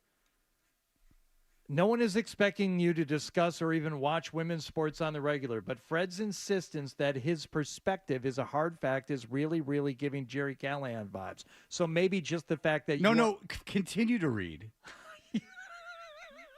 So read the whole email. Yeah. Just straight misogynistic, condescending BS. Yeah. So Jerry Callahan, just straight misogynistic. So it's not race. Jerry Callahan makes you think it's race. He's saying misogynistic. Okay. So that's why I wanted you to keep reading, because you were stopping at Jerry Callahan and not reading what his problem was, that it was misogynistic. Maybe it's the not grounded in reality part that is the biggest. I don't understand what is misogynistic. I that don't think said. this gentleman understands the true meaning of what misogynistic is. You think he thinks it means racist? I think that's what he thinks it means. Yes. Reading this email, I think that's what he thinks. See, I think that he means that I think that I'm taking it as he means it that I said that no one's going to watch a women's college. This many people are ever going to watch a women's college basketball game again, and I think he thinks that's misogynistic. And but by me stating it as fact, which it is. I guess, in 10 years, there could be another Caitlin Clark. I would hope not, because it would not be as cool. It's a surge in popularity. We saw it in women's soccer after they won the World Cup in '99, and they had all these professional leagues that folded immediately. Oh, They the rode the WNBA wave, is not going to be popular. And now we're on the backside of it. When Caitlin Clark leaves Iowa, that's it. That's it. She's got another game or two left. And then she's out of the college game. She's turning pro. So I don't think women's college basketball will ever be viewed, or at least not for the next long time, as much as this game was. Maybe it's two separate thoughts here, Fred. Your insistence that your perspective is a hard fact is what is Jerry Callahan. And then new thought, straight misogynistic, condescending stuff. That's two different things. Oh. Maybe Because you were sticking to the race thing, which he wasn't getting at. I think you're misogynistic, racist, and maybe probably hiding some communist tendencies too, which goes against a lot of that other stuff. Well, I had to take the quiz before I got on the show, before they would let me on, proving I was all those things. Matt says, there's a good chance you should practice your new favorite phrase, I was wrong. Again, he's wrong. My favorite phrase now is I don't know. Yes. Not I was wrong. My favorite phrase. And then when people bring up the race thing without, you know what else I didn't know the LSU girls did and could care less about is that they didn't stand for the anthem. That's apparently something that I'm being told is being people don't like about the LSU women's team. And I didn't know that. And so I didn't know. There's my favorite phrase. And I don't care. No one. But the olds paid any attention to the LSU coach. 12 million people tuned in to watch Clark and Reese go head-to-head. So I'm wrong and you're right. What you know is a fact. That You know factually, Matt, that's why. And you could tell by my screaming and yelling at Hardy that I was. Hardy thinks it was Angel Reese, and I think that I tuned in because of the LSU coach and Caitlin Clark, and the LSU coach was just getting an awful lot of press because of the Washington Post controversy, and that she's a very polarizing figure. I didn't know anything about Angel Reese. That's me. This is a very, very different. This is a very weird thing to get this upset about. That the thing about Angel Reese crying, I kind of understand because there's a lot of aspects to it. Yeah. Me thinking that the coach was the reason people watched the game, that's just my opinion. Well, maybe it's your Robin Lundberg way of saying it. It's a bit pink hatty, and it's going to rub the true women's college hoops fans like me and Wallach the wrong way. That's right. We are hardcore, baby. It's not what you said. It's the way you said it. You're joking. That's what it is. You just hit the nail on the head. I'm a Pink Hat college basketball person. Well, Pink Hat, you have to pretend to like it. But I watched the game for the first time ever. I ever watched a women's college basketball game. You're right. And the people that are into it are like, you make all sorts of you didn't assumptions even know. that were all wrong. I had no idea the Angel Reese did the thing with her hand. I had no idea. Yeah. Oh, that was the whole reason to watch. Last year. The reason I watched was to see Caitlin Clark for the first time, and apparently everyone hates the coach at LSU. And she doesn't talk to her father or sister anymore. Did you know that? No, it's behind a paywall. I know, but I listened to a guy talk about it. Oh. All right, we'll be back in just a moment with a man who loves tuna, and actual tuna. Not We're being doing tuna. this. We're doing it. All right. Do you want to save tuna for tomorrow? Yes. All right, we'll play the Orlovsky part. Here we go. We'll be back.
more with FanDuel, and you don't hear so much about the Pat McAfee show anymore. That guy, I'll tell you, they gave Pat McAfee a show. He had what was happening is that when Aaron Rodgers was making his decision on what he wanted to do, remember when the Jets were flying out to meet with him and everything, and there was this big, one of the biggest stars in the sport, when everyone was very excited about what his next move would be. The only outlet that he talked to really was Pat McAfee, and he was very casual, conversational, forthcoming on the Pat McAfee show. And Pat McAfee was on YouTube or something at that point. And so Pat McAfee, Aaron Rodgers would talk. Every sports show in the country would take clips of it and play it and talk about it. And then they would go, oh, Pat McAfee got 2 million hits. Like Pat McAfee this, Pat McAfee this. Pat McAfee must be the future of broadcasting. So they, just like when they had David Lee Roth replace Howard Stern, right. You say, Fred, you're jealous. Again, I don't no. This show's better than the Pat McAfee show. I can assure you of that. That if you took two people from Alaska that had never heard either show and you put them in a room and they had never had a head injury, that they would like this show better than Pat McAfee show. There's no question about it. I need my cowboy hat. Where's my cowboy hat? Yeah, it's in an ironic mullet. It's a lot of fun. And so, but I'm too old to get it. You just don't get it, Freddie. I'm You're too not the old demo. to get the Disney company's cool hipster crap. Because there's no one that the coolest bands would like more to hang out with than Pat McAfee. He's the guy. He's really hit the lottery. And so they brought him on TV, and then all of a sudden they went, whoops-a-daisies, no one's watching this. And this is true. You can read it in the New York Post, the media columns. No one's watching it. But they handed the keys to Pat McAfee. They only license his show. So Pat McAfee is able to swear, and it's very, very outrageous. Mm-hmm. And he stands up, and he's got a guy with an ironic mullet, and it's a lot of fun. But sometimes, even when and my point with the Aaron Rodgers thing is the only reason that anyone he got the show was Aaron Rodgers.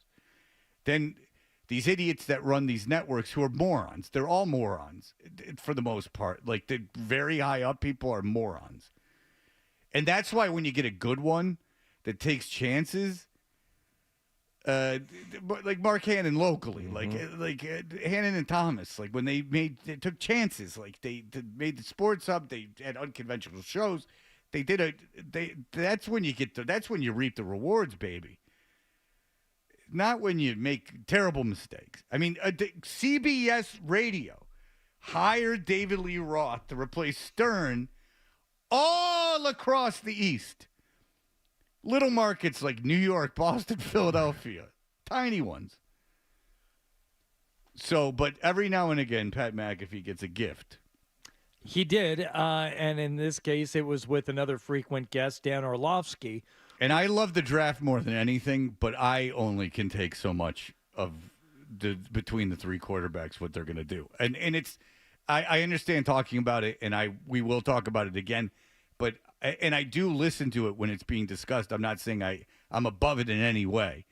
It's just that I need a little bit of a break. But they were talking to Orlovsky, obviously, about the draft and these quarterbacks. Did you know Michael Penix writes plays on his windows? Yes, I saw a picture. Or his mirrors. Did you see this, Hardy? Yes. When he left his apartment in Los Angeles. Like Death of a Salesman? He had actually scripts out the entire play?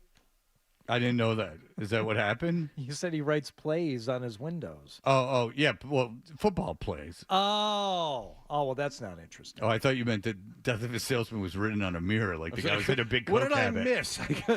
He had a big coke habit, and he was this seems like a good idea. The pillow guy wrote in a coke crazed frenzy the idea for the magic pillow on the wall. That's true, by the way. What's that pillow called? My Pillow. My Pillow. Yeah, My Pillow. I've owned several over the years. He was a huge coke problem. And he had this. He'll tell you, he had this crazy coke situation. If I ever get to sleep again. Yeah, exactly. And he was like, pillow. And he was writing it literally, like painting it on the wall, like this whole idea. And then he had an epiphany from God, which maybe he did. Who am I to claim I know the spiritual realm? I'm being serious. He very well could have had an epiphany from God. I'm not. I am not. This is an example. I don't know. People claim it. People I respect claim it happens. It's never happened to me, but that doesn't mean it doesn't happen. I've also sinned, John. Oh, have I sinned? That's not true. Not that bad. Actually, if you went over my life, not so great, but not so bad. More to myself than anyone else. Run-of-the-mill sins. Yeah. All right, so here we go. Orlovsky's in the car. He's doing a Zoom. Because he's doing a car in the Zoom. So this is how good the Pat McAfee show is. He's got Orlovsky in a car Zooming. COVID, again, why did you talk about COVID? Because it ruined everything. It did. Now you can just broadcast from your car. It's ridiculous. But here, this happened. We didn't add any audio. It's the denial that is the worst thing about it. Hey, this guy's not only scoring, he's helping his teammates out. That's what the hockey community's wrong. It's impossible to be at the top at both of those, essentially. Like, it's Let's go back. Let's go back, if we should. To be at the top at both of those, essentially. Like, it's I mean, an undeniable. This is not fart court. I'm not going to steal that bit, but I will play farts to my heart's content. The open and shut case, John, as someone who was formerly a juror. Yeah, formerly a judge. I can tell you that's pretty good. Well, as a mere intake referee, callback, in what could be a new version of this, I feel this is a setup because I watched this clip. I dissected it. And watching Orlovsky, his facial expression doesn't change. His face doesn't redden. He has no idea what they're talking about. I don't know. You don't think it was just a blanket denial? And listen to his voice. His voice doesn't change. This is a real ass trumpet. But he's in the car. Yeah. And maybe the best thing is just deny. He pleads the fifth on the whole subject. If you have a fanfare, he pleads the second. Blast out of your ass like this guy does. Would you be able to keep speaking in just your normal conversation? Listen to it again, yes. Freddie. He does. Yeah, pretty much. He doesn't stop talking. Yeah, it could be done. I don't want to analyze the fart too much as I do the denial. Hey, this guy's not only scoring, he's helping his teammates out. That's what the hockey community's wrong. It's impossible. Well, okay, you know what? Let me play the whole clip, and then I'll tell you why you might be wrong. Why I think you're wrong. Okay. Is that better for everyone if I go? Sure, why that's fine. Play the whole thing. I think you're wrong instead of you're wrong. Hey, this guy's not only scoring, he's helping his teammates out. That's what the hockey community's wrong. It's impossible to be at the top at both of those, essentially. Like, it's another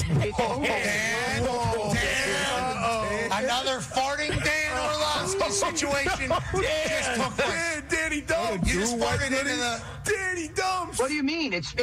It's unbelievable. No. Your butt was just talking. We heard it. Your butt just farted into the phone again like you in Monday Night Football. Oh, no. That's what just happened. What do you mean? Dan. You remember Monday Night Football when you had your microphone and you went to sneeze and you banked down and it caught your fart? Like, what do you... No, it's not what you just farted. your pants, Dan. We heard your fart, brother. We heard you fart. We heard your fart, brother. Yeah. We heard your butt just fart. In the middle of the tape. I did not fart. Dan. This is 2 times now, Dan. This is the Orlovsky thing. Fool me once, Dan. Are you guys being serious right now, or are you messing with me? Dan, we have the capabilities. I would like to let the hockey... Well, he said it was the windshield wiper. When? I didn't hear that. Yeah, apparently he had gone on to say it was the windshield wiper. Mm-hmm. Yes, and Ryan is nodding his head. He blamed the windshield wiper. He would have heard the windshield wiper, and why would he have turned the... So many questions. He would have heard it. Yeah. Why would he have turned the windshield wiper on if there was no moisture on his windshield? We never saw him reach for the windshield Maybe it's wiper. an automatic wiper. You have those, I'm sure. Mine just come on when it starts raining. Mine don't, but I know that there are cars that have that, but they usually come on when it rains, not when it's not raining. When it senses rain, it doesn't. It does usually. How do I know it wasn't raining? Yeah, the noise. Yeah. That is not the noise from wipers when there's rain Okay. when there's water on the windshield. Let me help you out, even though I disagree. I don't think that is a windshield wiper. But He says it. Ryan, doesn't he say that it's a windshield I'm not wiper? saying he didn't say it. I don't think that is the sound of a windshield wiper. He tweeted as his excuse. Okay, can we hear it again, please? Hey, this guy's not only scoring, he's helping his teammates out. That's what the hockey committee's wrong. It's impossible to be at the top at both of those. Essentially, like it's That could be a wiper. No, that could absolutely be a wiper. Now I'm back. You know what we have, and who would have thought the most liberal judge in the history? Woof. No. Not Just a wiper. let them all out of jail. Not a wiper. That is a fart, and I don't understand why I thought I was a liberal. rail. I thought I was a why? liberal. Judge. Why is farting such a third rail for a lot of media types? Just He has admit it. no Get it idea. over with. He has no idea what they're talking about. Let me tell you something else. The microphone, if he's using his car audio, is probably as close, if not closer, to that windshield than it is to him. He's sitting back. Those microphones sometimes are up in your sun visor. Distance matters all that much. It doesn't. Not in this case. The distance from the sound to the microphone doesn't matter all that much? I don't think the distance from the windshield wiper to the microphone is so much bigger than the distance from the microphone to him. No, I don't. His ass is further away from the microphone than Maybe his a mouth. foot or two. Okay, Yeah, a couple of feet. Well, not a big deal. What you guys might have missed while they were all yelling over each other like idiots and not enjoying the fart and letting it sit and giving it the space that it needed for everyone to laugh is that they were saying that he had indeed done it before on Monday Night Football. He has priors. Okay. So, I mean, if someone comes in with priors. Not every prior is admissible in this case. Absolutely is. He's a known farter. If would you be more or less likely to if someone said Gary Tanguay farted on TV, would you be more or less likely to believe it based on his history? Don't tell me what I believe and don't believe. I know the law, and I know not every prior instance or case can be brought up. Hey, this guy's not only scoring, he's helping his teammates out. That's what the hockey committee's wrong. it's impossible to be at the top at both of those. Essentially, like it. All right. It could absolutely be a wiper. Vic, absolutely could be. Then why didn't he say it was a wiper right then and there? Because And why did he not hear it? I just told you why. Because maybe it sounded louder on the mic than it did to him. Because the mic Did you is have actually lunch with closer him? The mic is probably closer to the wiper than it is to him. Did you have lunch with Dan Orlovsky at one point? Yeah, me, Dan Orlovsky, and Joe Mazzulla, and we talked about things like this. The next thing you know, he'll make a documentary. And martial arts and books. Vic, go ahead. I totally agree with Hardy. There's no way you let out a fart without holding your breath, and you can't talk through something that loud. It's just impossible. Right. If it was that, If it was the windshield wiper, why would he pretend that he didn't know it was the windshield wiper and immediately go, "That was the windshield wiper"? I mean, maybe that's why he later on after rethinking that when you're put on the spot like that, Yeah, it's easy in when you have time to get your legal team together. do things sometimes sound differently over the phone or over a Zoom than they do in person? Maybe in person it didn't sound all that much like a fart. It's just like we have people who come on this show when they're Zooming in, they sound like they have a lisp because of the weird technical thing that happens I've on never Zoom. noticed that. You've never noticed that? No. Oh, it happens. It certainly doesn't sound like a loud fart when they talk. They don't start talking and go. But people come on, they sound like they have a lisp, and we get calls. Hey, this and guy's emails. not only scoring, he's helping his teammates out. That's what the hockey committee's wrong. It's impossible to be at the top at both of those. Essentially, like it's Another farting Dan Orlovsky situation just took place. Danny Dumps. You just farted into the Danny Dumps. What do you mean? It's unbelievable. Oh yeah, it's a bait and switch. He has no idea what they're talking about. Yeah, that's what he's been on TV a long time. He knows how to play the game. Now there's more than enough evidence in there to get him off. reasonable doubt. Could a reasonable person assume, based on his reaction and Ruth the sound Bader that Ginsburg in here, the sound that windshield wipers sometimes make, could a reasonable person assume that there is something else going on other than he a would fart? have immediately said, "It's my windshield wiper." He would have gone, "It's my windshield wiper." It was. I just turned on my windshield wiper. He seemed completely flummoxed. He didn't turn it on. What to do? Had no idea. Yeah, because he had no idea what they were talking about. How exactly, did he not Wallach. understand that it's possible How that did the he windshield not? wiper He had in no front of idea what him? they were talking If it about. wasn't him and they heard it, why couldn't he hear it? He's listening to the same feed they are. No, he's not. He's in the car. But he's got earbuds in, listening to them. I don't know that he does. So he can't. How's he hearing them? On his speaker in his car. Oh, Hardy, he can't do that. The feedback in the microphone would be insane. I don't know. Oh, Hardy, you know. And by the way, Hardy, you can't do a Zoom. All great defense attorneys lead with, I don't know. All right. This has been discussed enough. Ryan Beaton. What? Could you say that again, please? He's not wearing earbuds. He's just using his audio from the speakers. You don't know that. He watched the video. It would feed. It would feed back into the speakers. There's no way he did television with them doing. I can't believe doing that. I can't believe you're being this obtuse again, Fred, as you were accused of earlier on the show. That you can't hear that and hear that wiper sound that sometimes happens. John, what do you think? I think that Fred is right and Hardy is wrong. Yeah, so there you go. Way wrong. There you have it. And I don't understand why you have to go to bat for this guy. Is it a Lions going to thing? bat. What's going on here? I'm telling you that. Oh, yeah, if he's a Lions fan, he's a huge Orlovsky fan. I don't know. I'm trying to figure it out. What's going on here? Orlovsky Why are led you that so team. vehement in your I don't know defense? When I first heard it, I'm like, oh, that's funny. He really blew a loud one. And then I listened to it again. I'm like, he really has no idea what they're laughing about. He thinks they're laughing at something he said about the draft. And then as I listened to it again after I heard the wiper explanation, I'm like, oh, yeah, that sounds like a stuttering wiper on a mostly dry windshield. This guy would let a. You know who he would have liked is that serial killer in Florida back in the day. Ted Bundy. Ted Bundy. Yeah. He would have been seduced by Ted Bundy's. You know what? If you had a better rudimentary, even understanding of windshield wipers and auto parts, you would understand they sometimes make that sound on a mostly dry windshield. I know. And cinch on your license plate, right? I've never denied they make that. Know? I've never denied that wipers make that noise. I'm saying he would have known it was the wipers. No, Fred was amazingly obtuse earlier, but you're wrong. You're wrong about What was this. I obtuse about? I don't know. Just following his logic. Tom, go. I don't understand. What's going on? There's too many big words. Tom, go ahead. We need to triangulate a signal. We need weather data. We need to get a meteorologist. We need to know exactly where he is to verify if there is rain or not, and that will settle this debate once and for all. There you go. No earbuds. Look at the picture. Look at the still shot from that. Then he's got some fancy. What's in the back? He's got a bunch of clothes He's hanging a up in murderer. the dry cleaners. No, he looks like Dexter. He looks like he put it up there because he had diarrhea and he didn't want to get it on the car.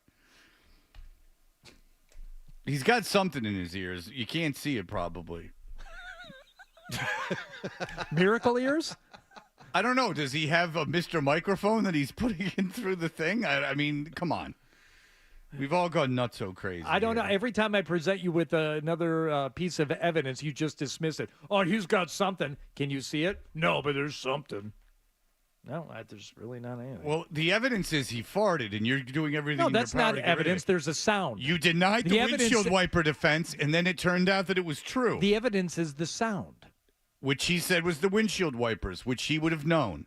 All right, this is going on too long. Hardy is He's that fresh out of law school kid trying his first case. You know, he's the governor of New York. Prove the innocent. He's the governor of New York. Standing up for the little guy. Let them all out of jail. Let everyone out of jail. No one's guilty of anything. Wallach should recuse himself from any discussion like this in the future because you're half deaf, so you don't even know what's happening. Now it's getting personal attacks. I don't understand why the personal attacks. This is just about it's the not fart. personal. It has nothing to do with me. Evidence. You have a juicy tumor leaking in your brain that took John. away the What is hearing that? in He's gone half your too head. far. So you are unqualified You have to even completely gone too far. I've sit pissed as- him off. I've hit the third rail with him. Are you all right? sit as a jurist on this If matter. you are going to be a judge in this case, you have to have a thick skin. You obviously do not. Justice is blind, not deaf. You need to be able to hear See to this? participate in this, See and you this? can't. It's all wrong. He's resorted I to know. the Personal lowest common attacks. denominator. You're better than this. You are. You're better than this. I hope Mike Gorman wasn't A listening. man's to life this. is at stake. Michael Gorman, our good friend, will join us in just a moment, shaking his head probably. Shaking his head at the personal attacks going on this show. We'll be right back.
We are Toucher and Hardy. Mike Gorman, our good friend, is the voice of the Boston Celtics for NBC Sports Boston, and Mike is brought to you by Bentley University, proud partner of the Boston Celtics, preparing the next generation of business leaders to be a force on and off the court. Bentley University, a force for business, a force for good. And Mike joins us on the Volkswagen Dealers Expert Hotline. Hello, Michael. I'm writing a book, you know. Oh. I'm having some trouble coming out at the beginning, but I'm writing a book. Why don't you write a book? You should, Mike. I am going to write a book, but it's going to be fiction. It's not going to be... Actually, I want to write a screenplay. That's what I'm trying to work on. Yeah, you've talked about that before. Have you had an idea for like a long time, and you just haven't gotten around to it? No, I've gotten around to it. I've written some stuff, but it's not it's not for publication yet. And again, I started out thinking I wanted to write a book, and the more I get into it, the more I thought a screenplay might be more challenging to write and more interesting to write. So that's what I'm trying to do. And you know people. I have my stack of books I got at Amazon, you know. Yeah. Well, yeah, that's the way to go. I don't even know how I make promotion. If there was one book that I would recommend anybody read who wants to try to write, it's On Writing by Stephen King. So good.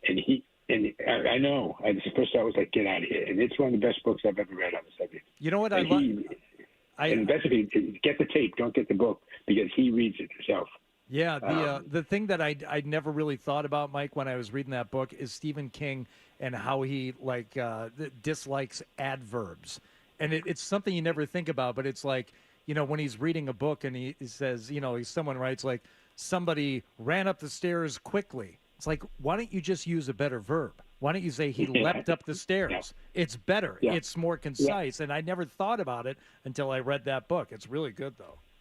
Yeah, it's a terrific book, I think. Yep. Obviously, you have read it, too, and like it. Yeah, it's very good. You've read, but Hardy, you've read like all the Stephen King books. I've read a lot of Stephen King, and I know it's not like sexy to talk about, and people think of him as being, you know, bubblegum. But I think the books that Stephen King has written in the last 10 years are among his very best. Like The Institute is a fantastic book, and you don't have to know anything about Stephen King or anything in his universe of things that he's written and his detective novels that he wrote, starting with Mr. Mercedes. That trilogy is good book. Really, really good.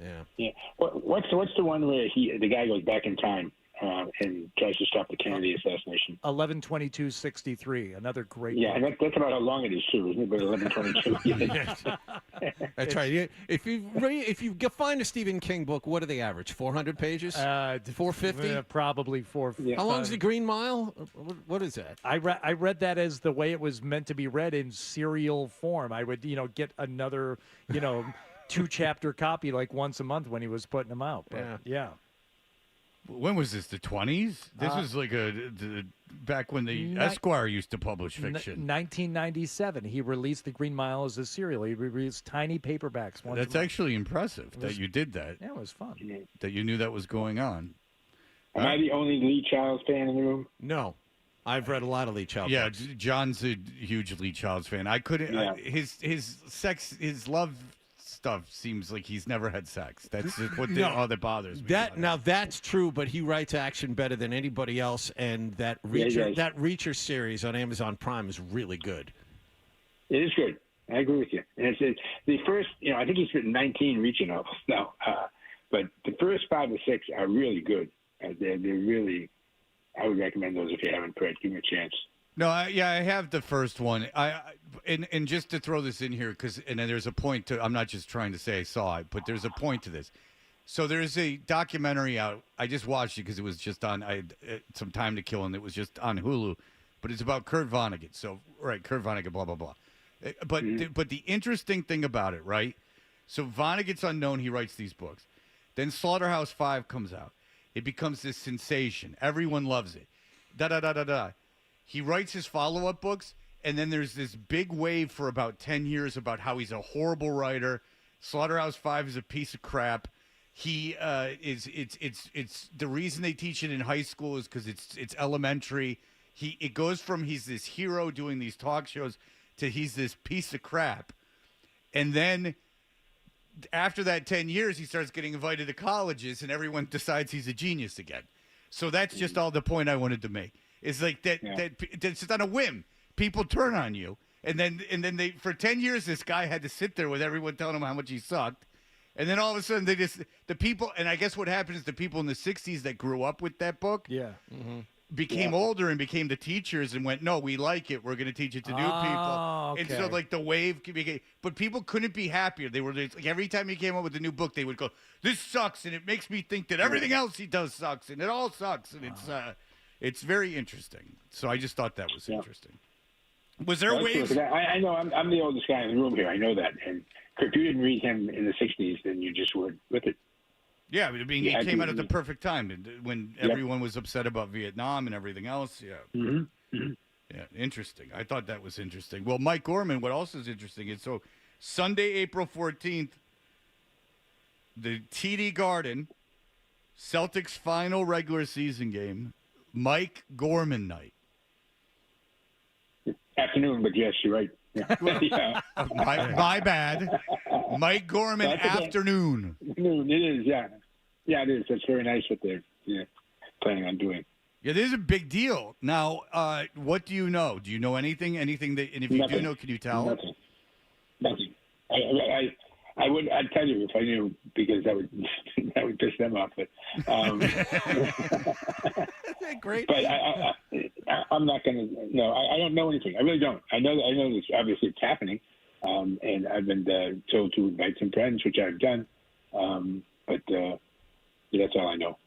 All right, but this I don't want to know. I don't want to know going in because I don't want to know. Did they tell you to get there early? Did they go, hey, you better get there early? You don't want to miss it. That's right. That's right. Because we're going to go without you. Yeah. Yeah. They're like, where's Mike? I didn't know to get here. I mean, you said they didn't tell me anything. That's right. But this is a backwards cow. So you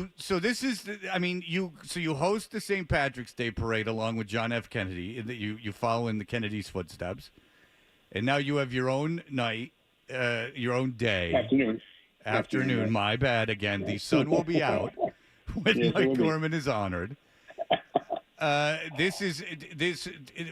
I know you've known this was happening for a while, but it's just around the corner. Did you have any inclination, this is unexpected? How did you have any inclination that this might happen? Did you? No, it's funny you would mention what you just did, because I have been told to get there a little early than I ordinarily would get to a game, to get there a little early and be prepared to stay a little late after the game. Okay. So, and what's going to happen at halftime, I don't know. And they told the game. What? They told you nothing. They didn't say hey, come hungry, don't eat beforehand. No, that's true. They haven't said anything like that at all. Wow. But it's still ways out. It's still it's a week from the second Sunday, so it's 10 days out. Yeah. And anything they do will be really nice. I'm sure it will be. The Celtics have been very, very good to me the whole time I've been around, so I expect it to be very nice at the end too. Oh, it's going to be fantastic. The thing is too, I am going to do the playoffs. I'm doing the first round of the playoffs, so it's my last regular season game. Yeah, it's not my last appearance. No. On the air. The most we can go is 7 games in that, and then the networks take over anyway. So I've been asked this by a few people that know that you do the show and this and that. Is that are you going to be a presence in Boston at all when this is all said and done? Do you think that you'll make your way back to the Garden, that you perhaps could do a local radio show from time to time? These are the questions I've been asked. Mm-hmm. Oh, I was wondering if you asked me to do a radio show. I'm open to any discussions. There haven't been any discussions. No one said anything to me about that. Keep your calendar clear, nothing like that, So all I'm going to be putting is tea times down anyway. Tea times with doctor's appointments. That's what happens at my age. My father had to self-administer a catheter for quite a few days here, Michael Gorman. I was switching around the TV doing something, and I stumbled on the opening ceremonies of the Worcester Ball baseball team up there. Yeah. And God love it, they had Cruz at the first ball at 95. And there were probably 400 people in the whole place. And the guys who were the announcers, by the way, were excellent, I thought. Really, really good. I was stunned how good they were. That was fun to see. God love Bob. thrown out of baseball at 95. Yeah. No, was it an impressive athletic feat? Did he get it there, or what are we talking about? Yeah, he did. He did get it there. Yeah. All right. Because yeah. That's the nightmare, is to have like the Gary Delabate situation where you practice and then all of a sudden the ball comes flying out of your hands and it goes somewhere else. Yeah, I wanted to try that actually last year. They were asking me. They said, "Give me a bucket list of things you want to do," and I gave them a bucket list, and I haven't heard them since. I guess my list wasn't tough. But one of the things I wanted to start the first ball of the game. That was one of the things they had on my list. I bet you anything the Red Sox would have you throw out a ball at the game. Sure. There's far lesser men and women than you that have thrown out balls at the first game, and that wouldn't make you nervous. Well, it would have. That's to follow up on your point. That I would have had to find somebody to go play 66 feet. How long? It's just anyway. Yeah, someone to go play catch with me. Yeah. Hey, Mike. I haven't thrown a baseball in a long time, but I think Fred. I think I get it.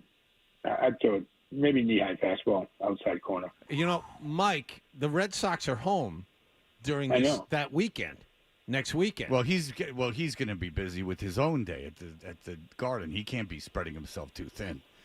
Yeah, this is a celebration for the June, July. Michael Gorman's got to concentrate. Yeah. I'm with you, Fred. Yeah, middle of July would be nice. A nice hot Saturday afternoon. Sure. Yeah, that's what you do. Got it. Yeah. And then you a Red Sox shirt with your name on the back. Yeah, that'd be cool. That's right. Yeah. And then then you wear it like you're on the team. The whole nine. Did you ever see Stephen A. Smith throw out the first ball? No. Was it a good one or a bad one? Oh, you can see this. He gets it maybe 30 feet away from home plate. That's the nightmare. That's the nightmare. That was it. Oh, he is a nightmare. Take a look at it. It's he's done a lot of talking on the show about how he's going to just zip a curveball in a row or something like that. It didn't even make it halfway to the plate. Well, I, as someone who's gotten the yips, because when I I threw my arm out with the coaching my son because of all the constant throwing. But when they were little, I hit a kid in batting practice. That happened to me too. That's the nightmare. And then I got the yips. And then what I realized from the yips is that how easy it is to misthrow a baseball, because you never think about it, because you played baseball all your life, right? You just throw, and you can sit there forever. But when you start thinking about when you're releasing it, or how you're releasing it, you hit a 9-year-old or a 10-year-old throwing BP, and then it's all over. Yeah, unless you have a heart of stone, you think about that stuff. Seriously, it took me until Milo turned 11 to be able to pitch to those kids again. You hear that scream from the kid, you're like, oh, well, God. I mean, I wasn't throwing that hard, John. I mean, I'm not an awful. abusive guy. I mean, John, you should maybe looked in by the authorities with the way you're throwing the ball to these kids. All right, so Mike, this team, where does this team rank for you? It's under the Celtics. The Celtics. Where does this team rank in terms of the great teams? Ask me after the playoffs are over. Oh, I mean, you can't. What do you want? The best Eastern Conference regular season team ever? They're probably in that discussion because they're 32-3 at home. They're run away with the whole race. Nobody's going to catch them. So for regular season, yeah. But I mean, greatest Celtic teams ever. Come on, these guys will win a world championship, maybe 1 or 2 before you do that. No, I'm not talking about that. I'm just talking about from the product you're watching right now. When you've been calling games. I'm not talking about going back to the 50s. But just you, from what you've seen, and you've seen the championship games with Bird, you've seen the championship with Pierce. Does this? I should ask you this. I didn't want you to really rank the roster. If you believe, like I did, if what's his name? Jason Tatum did not sprain his ankle there. They could have had the championship last year. Right. This year, I think if they stay healthy, there's no reason that they shouldn't win if they're healthy. But so you can't count on that. You can't count on who's going to go down, who's not. So if you want to talk about great teams, you have to really talk about teams that won a championship. If you're talking about just great teams, period, you're going to go and shoot on a January afternoon and play. This team is probably in the top 3 ever. Okay, that's what I was talking about. So just from when you're watching a game, when you're calling a game, this is a top 3 team that you've seen. Yeah, no question. And people ask me all the time, what's the best play or call you can ever make? And it was, Bird stealing the ball on the inbounds pass from Isaiah and tipping it to DJ for the layup. That's great. That was the best play I ever saw in my life. That was in the East. That was in the days when we could do the Eastern Conference playoffs. Mm-hmm. That was great. But now, we take the girl out all winter long, and then the prom comes up, and see you later. Yeah. Do you wish you were calling those games? You wish you were doing the playoff games? Those are the games that define you, and they define. Like Sean has an open field in front of him. He can't blow this. It's wide open for him. It is. Yeah. I know what you're saying. I know what you're saying. I envy him for that. It's great. I'm happy for him. He has that. He can lay claim to the voice of the Celtics. No, please. Okay. Well, that's not true. But no, he can't. I mean, come on, Mike. Well, Mike, who's going to be next year? Who's the voice of the Celtics? I'm the voice of the Celtics right now. Don't get me wrong. I get that straight in my head. But next year, who's the voice of the Celtics? It's going to be Sean. Eddie House. Mm-hmm. It's Eddie. Because he broadcasts from a dungeon. I don't know where the hell he's broadcasting. They got to work that out. The technical part they got to work out. Maybe have them come to the studio. I don't know. That's a wild He idea. gets a little sensitive about that stuff. All right, Michael. We've talked for a very long time, and I got to get two breaks. I don't know if we're going to get to see this kid tonight, though. Sean Gilgis. I really want to see him play. Is he hurt? He didn't play last night. Yeah. So. So there was. I'm sorry, Mike. He went out, and then Joel Embiid was listed as questionable, and the line moved like 10 points. It went from OKC being favored by a few to Philadelphia being favored by 5 or 6. It was crazy.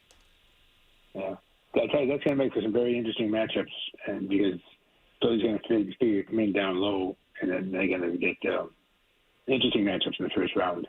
They're teams you never thought you could see a Boston and Philly. Well, Philly, you see Boston Philly first round. Yeah, you could. Yeah, and that's no guarantee, by the way. If they have Embiid, that's like no guarantee. That's a tough series. That's a pain in the ass, that one. Yes. Yeah, that's no guarantee. That's if I'm Missoula, I'm like, oh Jesus, like we worked all year and we got to play the defending MVP in the first round. Exactly, Jeez, coming off in fresh, like if fresh, he hasn't just played had all 2 months season. off. Yeah, exactly. That's no fun. And it's been 2 months that those guys have learned to play without him. So they're like guys like Tobias Harris, and they're all better right now. So you put Embiid into that mix, and they were tough out. They were real tough out. Yeah. All right. Well, Mike, I would love to talk to you all morning. You know I would, but I got 2 commercial breaks. I got to get back to my book too. Yeah, get back to your screenplay. See you, Mike. How dare you? It's just step away from that. See you guys. All right, take it easy. There you go, Michael Gorman. All right, we're way behind. Here are the headlines.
If you went very, very long, I apologize for that.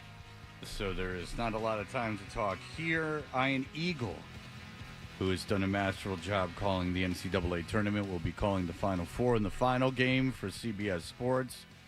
Is he going to give ties away too, or I mean, is he going to start his own tradition? Or No, I don't think he's a douche. Oh, okay. So I think that he won't be doing that. I think Ian Eagle has a sense of that he is an announcer, a very good announcer, and he's got a great gig, and that's about all he needs. He knows that these are college kids that probably aren't overly concerned with getting his tie. And never been known to send back his toast to probably a college kid who was waiting a table at the time. Yeah. Or someone who depends on tips to just feed their family, and he's concerned about how much his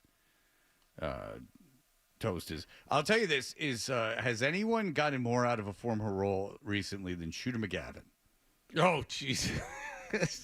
Shooter McGavin. Yep. From the Happy Gilmore is just been on a PGA Tour commercial. Mm-hmm. Comcast Business, PGA Tour. Mm-hmm. He is good for him. I'm sure he got a nice payday, but he's just like, I'm Shooter McGavin for the rest of my life. There's no stopping me. I do enjoy him in The Perfect Storm, and he has the luxury of being able to utter the words "perfect storm" in his role as the meteorologist. That's exciting. It is. It's like in a song when they go, "It's a beautiful day." Right, And right. you go, That's a beautiful. The song's "Beautiful Day." The one guy in the movie gets to say the name of the movie. He also is doing a lot of stuff during rain about as his Perfect Storm character. We'll be back. Ian Eagle will join us.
Isn't that fun?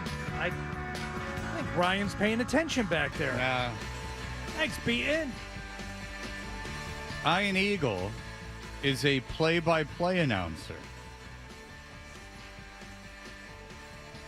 Yeah, That's what I've it heard. says Yeah, here. so far so good. Way to go. I'm Written for you. reading what this was written for me. He calls NBA, NFL, and college basketball games on CBS, TNT, and TBS, as well as the Brooklyn Nets games on the Yes Network. Did you know that? I did know that. I've seen him on the court at the Garden. He gets to sit on a court on the stool before the game. Yeah. Like right there on the court, like a big shot. Those highfalutin TV guys have that. Not us Yeah, radio John- guys who get to sit in the corner. Yeah, when John gets when he's begging for scraps to get in those radio games, he's up right. there in they put the radio people like in the corner, 8 miles away. in yes. the 300 section. That's right. He joins us now, Ian Eagle, on the Volkswagen Dealers Expert Hotline. Hello, Ian Eagle. Hey, guys, I'm on a stool right now. Perfect. I saw you, and I so desperately wanted to go, I'm Fred Toucher, Ian Eagle, and then you would have gone, oh, hey, and I would have gone, no, from the No. Toucher. I'm we on the. know each other. On Boston. We're not Facebook friends. We know each other. We've never met, but I want to be a big shot and talk to you now. Because you're on the court. Why did you not do that? I'm very approachable. I mean, because I thought the lines and lines of security and me not having access would be. Oh no, they would have tackled you right there. It would have been over. They generally do. I mean, it's happened before. Let's be honest. We just talked to Mike Gorman, and he'll just go, "Come on down." Mike Gorman says that he'll go, "Just come down and say hello." Yeah. Piece of cake. That's in the broadcast handbook. When you sign your contract to be a television broadcaster in the NBA, line 14, subline B says, "Tell anyone who asks to see you, just come on down." That's it. We just say that, and then security takes care of it, and then we're off the hook. It's fake hustle. Oh, we told him to come down. I don't know what happened after that. Yeah. No, but the funny thing about him is I think he's just been at the Garden for so long that he just assumes that you can just get down on the court. He's lost track of reality. He'll like text me and be like, "Dude, like come down, like let's hang out." And I'll be, I don't know. And then like Mike does not need a credential, as we know. Mike is among the most popular people ever in the Boston area. So I worked with Mike Fratello for many, many, many years, and I would wear my credential, and I noticed that we would walk into arenas, and Fratello would never wear his. And I'd say, "Hey, dude, what are you doing? Put your credential on." And he's like, "No, I'm good." I was like, "Okay."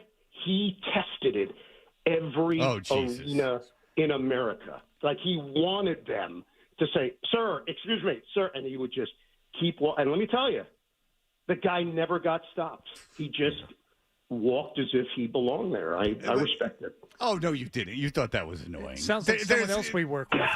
Yeah. Okay, it was annoying. Yeah, I mean, you're like, annoying. Jesus, Fratello. I mean, like, you're a very mediocre coach. Let's not go crazy. I mean, those Hawks teams, I don't recall you taking home championships. No, look, I opened the door. There's no reason Mike should be getting shrapnel like this. But I apologize. No, he's getting it, and he deserves it. Absolutely. Well, Ian. Well, first of all, we've talked to you.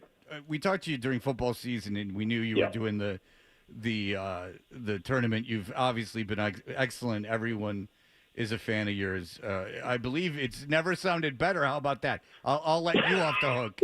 And I won't say flat out that you're much better than Jim Nantz, but I will say that. But nonetheless, and I'm sure you're getting a lot of questions about it, but it's very interesting. The Athletic had a article about your life. I had no idea. Now, here's the deal that I thought it was funny, and I'll let you tell about any way you want about your backstory, but you are much funnier and have a much wider range of reference than most of the play-by-play guys we talk to. Gorman's this way, too. You're like Gorman in this way. Gorman's real well-rounded, but yes, and he was in the war and everything else, so he's got all that going for him. But you, an unconventional upbringing, correct? Yeah, very unconventional upbringing. Probably a big reason why I go in some different directions based on the fact that it was not normal, and it worked for me. I never looked at it as a barrier or a challenge that I had to overcome. It was more of, okay, this is my deal, and these experiences will lead me to this or lead me to that. It's funny because I got a lot of reaction, obviously, from the piece, and people that I know really well are like, man, I didn't know that. I didn't know. You know, it's just not something you bring up in the press room. You know, you're talking about the matchup that night, and I say, oh, by the way, yeah, my parents really weren't home, and my dad traveled 225 days a year. My mom lived on the West Coast. It's just not. It's not one of those easy conversations to pop in and out of. But for me, I obviously look back. I wouldn't want it any other way. It was a unique way to grow up, and because I didn't know any better, I just made it feel normal. Yeah, because your dad was a comic that did like Borscht Belt in Vegas, and you were along for the ride. Sometimes you were on stage at an early age. You saw him getting laughs, and you were around other comics, and obviously in show business. And it is interesting reading it in the case that what I found interesting about it is that you could now going back, like I remember when you came on and we were like having fun with like the 80s sitcom stuff. Yeah. And like you were like the idea that you were following it and contributing to that. I'm like, now looking back, I'm like, oh yeah, the guy gets it, because like, you know, a lot of people would be like, what the hell is this stupid crap you're talking about? But it's obvious that you have a more comedic insight. Like you could go to the Comedy Cellar and sit with the comics, like when they're off stage. Like you would have that ability. Like I have a feeling you could sit there and bust balls, and this kind of explains all of that. Yeah, I mean, this week, obviously, I've gotten a lot of texts leading up to the Final Four, which has been fantastic. People from your past checking in. And, you know, the fact that Jacquet has texted me 3 or 4 times. Well, those are old booty calls. I mean, you have to. Why did you not let her down easier? Of all the references, he chose that one. Well, because obviously someone had a fondness for sassy, attractive African American. That's pretty good. They went out 227 times. Did you know that, John? Oracle, he went Jacquet. That's impressive. There's someone driving in their car right now going, what the hell is going on right here? There's like, why did he reference Marla Gibbs? I would have gone Marla Gibbs. Yeah, and he went Jacquet. Why? That was a choice. Just from like he loves horrible shows. Can he go through the whole 227 cast? How does that work? Okay, it stops at Marla Gibbs. That's as deep as anyone gets. The guy with the mustache, no one knows. Yeah, let's be honest. Has anyone asked you, because after reading that article, well, the thing that I found most ingratiating was that you asked one of the housekeepers who was tasked with watching you to go get you Mountain Dew. Because you weren't supposed to have any soda, but you're like, get me a case of Mountain Dew. It'll be fine. And here's the truth behind that. Elsa Nunez, who ended up buying the Mountain Dew for me, bought a case. I'm telling you, I was not allowed to have soda in my house. I didn't sleep for 2 weeks. I had every last bit of Mountain Dew you could have from those cans. And then my dad came home from a trip. I think he was in Akron. And he gets home, and he sees like 2 Mountain Dew cans in the kitchen. He goes, hey, what's going on here? I go, hey, man, things have changed. I need a fix, all right? I'm scratching at my elbow and my forearm. Give me the Dew, man. I saw God, and I kind of realized why we're here now. And so exactly. It was one of those religious experiences. But the other thing that stood out to me was that it's mentioned several times that you never asked or let it even be known that you wanted the next level gig. Like you weren't bugging your superiors. I want to call the Final Four. I want to do this. Now, do you think for a lot of people who would love to be Iron Eagle and take these steps, is that instructive, or did you find that, you know, maybe in hindsight I should have asked and I could have gotten there a little sooner? Yeah, I mean that's a really good question in life in general. It's that very fine line between being proactive and aggressive or being a bit passive and sitting back. I wouldn't say what I did was passive.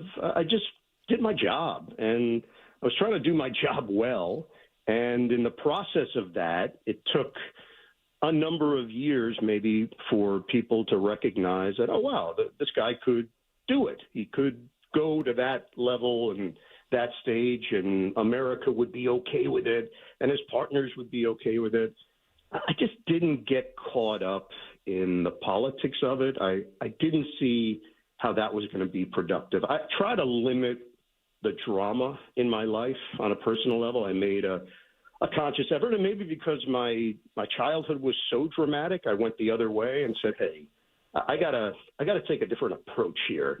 And that was very much on my mind when I entered this field, that I'm just going to try to do good work, and hopefully people will figure it out and recognize it. And now your son is doing it too, and he's having a lot of success. And I would imagine the way you were raised did you like just try to go like I'm going to try to be there as much as possible? Like this. I don't really care for him. That's the weird part. It's obvious. Sure. It's obvious when he insults you constantly during his broadcasts. Yeah. He's like, my father never did that. Like he would always. Right. Like I didn't really understand why he went the Don Rickles route. Like why? Why? You don't have to be the insult play-by-play guy. No, it was more along the lines of he showed an interest, and once he showed an interest, I certainly leaned in a bit more, but never led him down a path of, hey, this is something you should consider. No, but just in terms of being kind of more of a, I guess, like a light, like a light for him. Like you're more of like a guiding, like a hand. Yeah. All right, not even with the profession, just in general, just in your attitude of raising kids. Completely. And look, my dad was married 4 times, twice to the same woman. So you can imagine the machinations of that to get to that place of life where you're like, okay, I'm going to get married, I'm going to get divorced, and then I'm going to marry the woman again. Right. So that was not my mom. My mom was his second wife. He had a family with his first wife. So there was a lot going on there. My dad had dropped out of high school and was trying to make a go of it in entertainment, and was a musician, wasn't even thinking about comedy. And there was Buddy Hackett who basically dragged him on stage to start telling jokes because he would crack him up. They would drive home from these gigs back to Brooklyn, and he would have Buddy Hackett in stitches. And Buddy Hackett said to him, like, Jack, you got to do this. It's time. And he was hesitant, finally taking the plunge. And then at that point, it was circuitous. He had a comedy partner. They would travel Australia for months at a time, working clubs. They got to a level during that time where comedy partnerships were big that they got on the Ed Sullivan Show. And I remember asking him about it. He said, it didn't go well. I was like, what do you mean it didn't go well? He said, they cut our time. They changed one of my punchlines. Ed Sullivan himself changed it during rehearsal, and it threw everything off. We were supposed to get X number of minutes. We got less than that, and I think that was it. Like, it ended basically after that performance on Ed Sullivan. So think about that moment in a person's career. It's either going to make you or break you. And at that point, he's 42, somewhere in that range. It didn't work out, and he has to go reinvent himself and find out what the next chapter is going to look like. And he has his greatest success 8 or 9 years later as a commercial actor. It changes his life. He has a 5-year stretch. Anything he goes up for, he gets. He was that guy. Wow. He did like 50 commercials during that time period and became recognizable in the late 70s, early 80s for this Xerox character, Brother Dominic, and it just changed his whole life.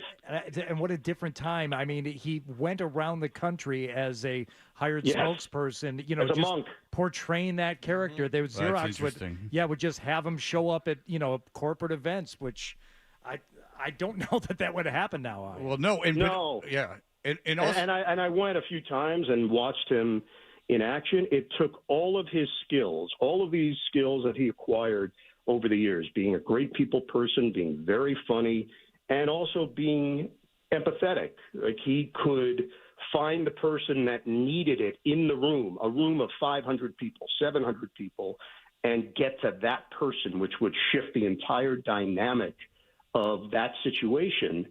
And he just had a real talent for it. There's a reason why they kept him on as long as they did. It was a 10, 11-year run as a spokesman for a company after one commercial. They did one commercial in 1976 that aired in 77. He was still working for Xerox into the late 80s. So it was a huge impact for him, huge impact for his life. And then just for me, a teaching moment. I just learned about how to deal with people, how to handle situations, how to problem solve in the moment. There was no script for him to follow. He just figured it out. Yeah, it's crazy. All that's crazy. Like that, with the modern media landscape, that there was like a show. Like if you did Carson and Carson invited you over to the desk, like you were a made man. That was it. Yeah, it's the same thing. Make or break. He ended up doing 3 sitcoms, all aired on national TV. So 3 pilots.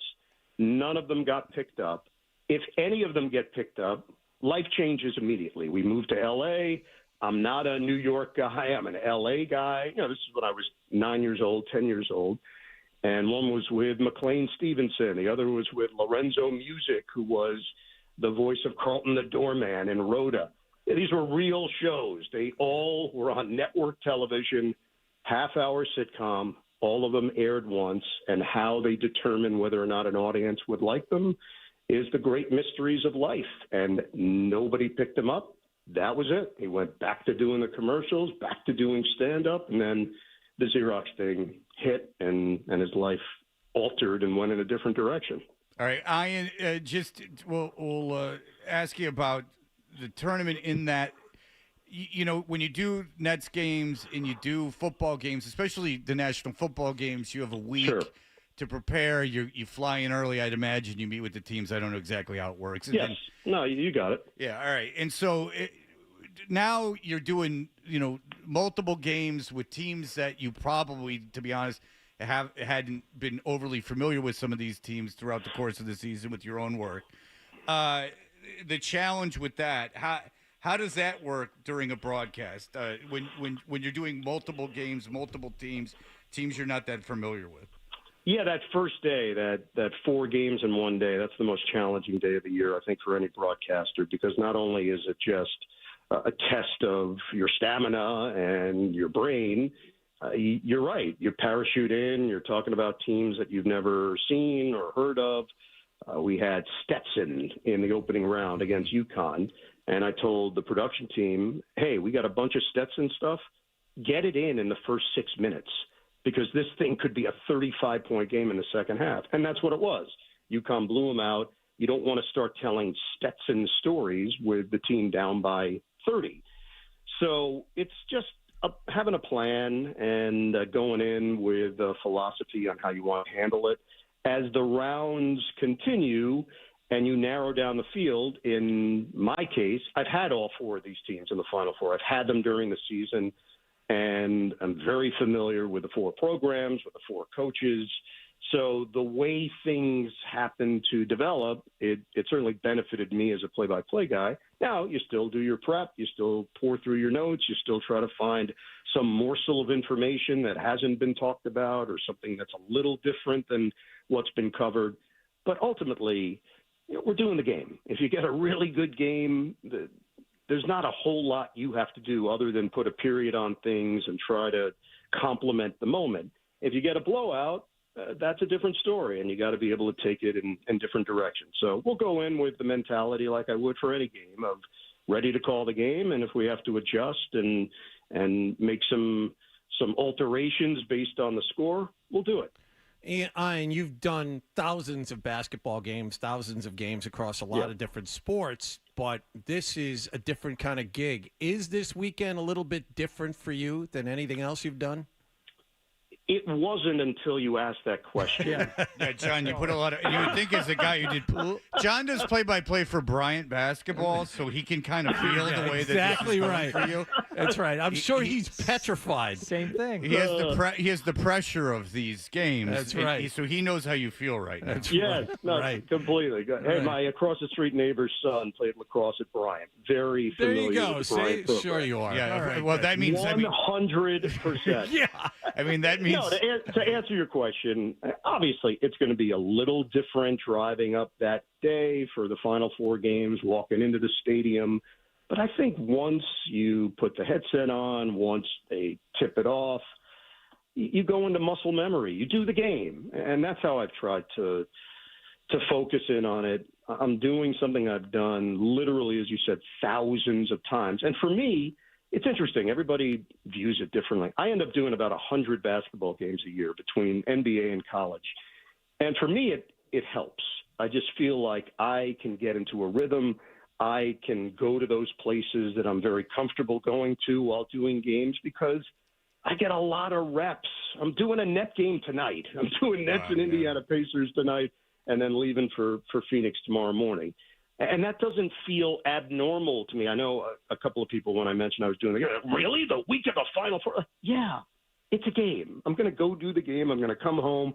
I'm going to get on the plane. That's my yearly routine. Why would I vary it up or change it? Because it's the Final Four? I do games. I like doing games. That's the point.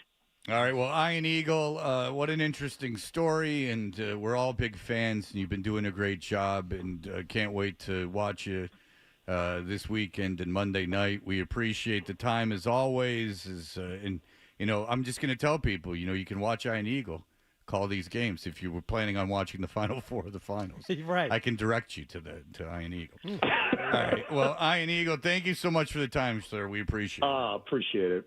Fred, just say hello next time. Come on. Yeah. I'll throw something at you to get your attention. Throw something at me. That I would be comfortable with. I'm cool with it. Whatever you want to do. I mean, you got that highfalutin New York audience and the high chair. It's a higher chair. And there's a lot of lights on you, sir. I mean, you look really important. I have to tell you. They do put lights on me. I'm baking under those things. And that would have looked so cool if you would have recognized me. All right. If I just do a point. Hey, yes. Yes. I know you. Just yes. a thumbs up. Let him through. Yes. Let him through. Part the seas for the man. All right. Ian, thank you so much for the time. We appreciate it. We appreciate it. See ya. We love Ian Eagle. He's fantastic. Yeah, he's a good guy. All right. So we'll be back with our wonderful email bit in just a moment.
All right, John has been going crazy. He wants to read some emails. He was talking about this an hour ago.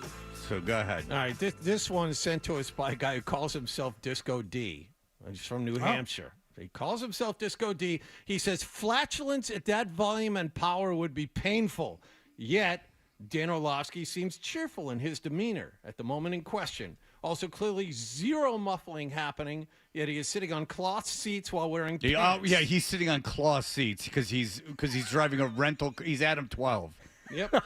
The sound count should not be that loud. All right, stop the email now because I won't listen anymore because he's on cloth seats. Yeah, it's a 2008 Nissan Sentra. Do you know Adam 12? This is funnier than the email. Do you know Adam 12, if I could say so myself? So one day, he like years ago, not anymore, but we went out together and he was like, I'll pick you up because we went to Buffs. I remember where we went. Oh, that's nice. And I live like right around Buffs. And he was coming from whatever ghetto he was in. And he picks me up.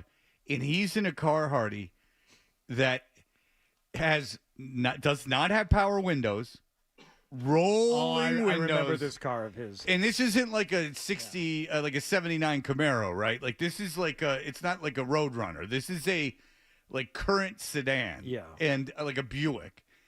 It has the seats that you have to manually raise back and forth, which is not as uncommon.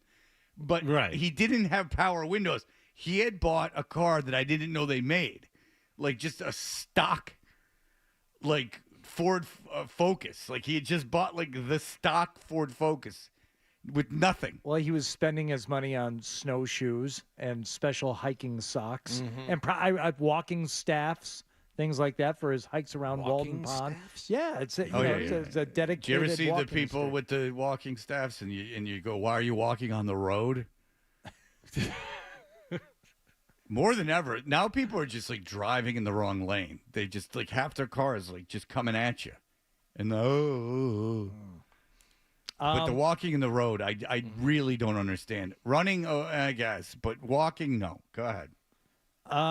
This is from Zach. Hey, Hardy, as someone who is based in the Providence area, the Gary Tanguay film he was talking about, Ella McKay, something the city loves, especially when it causes traffic delays off the 1A on it's hard, 195, right before the horrendous work of engineering that is the Washington Bridge.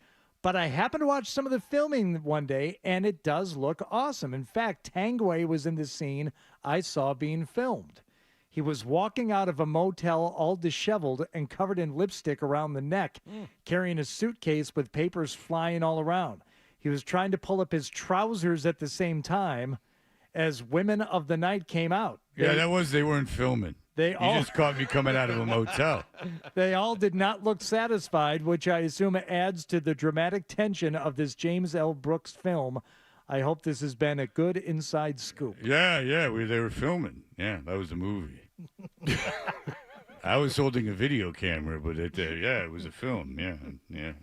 Those prostitutes, they weren't prostitutes. They were famous actresses.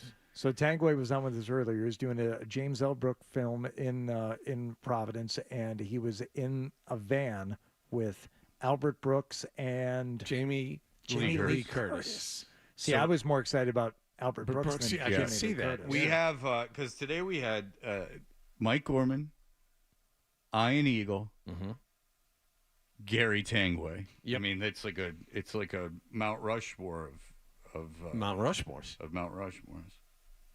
If only Rock and Roll Mike would have called in today, we could have filled that mountain out. Sorry, John. This is from Thomas. Okay. I had double egg sandwiches over easy. Spare my windshield of poo. Subject line was feeling a little bit of regret. So, did you take offense to that when somebody eats eggs? No. Okay. No. All right. I'm equal opportunity. All right, you had another one you broke. By the way, have you ever broke wind and it hurt? Bad? I have.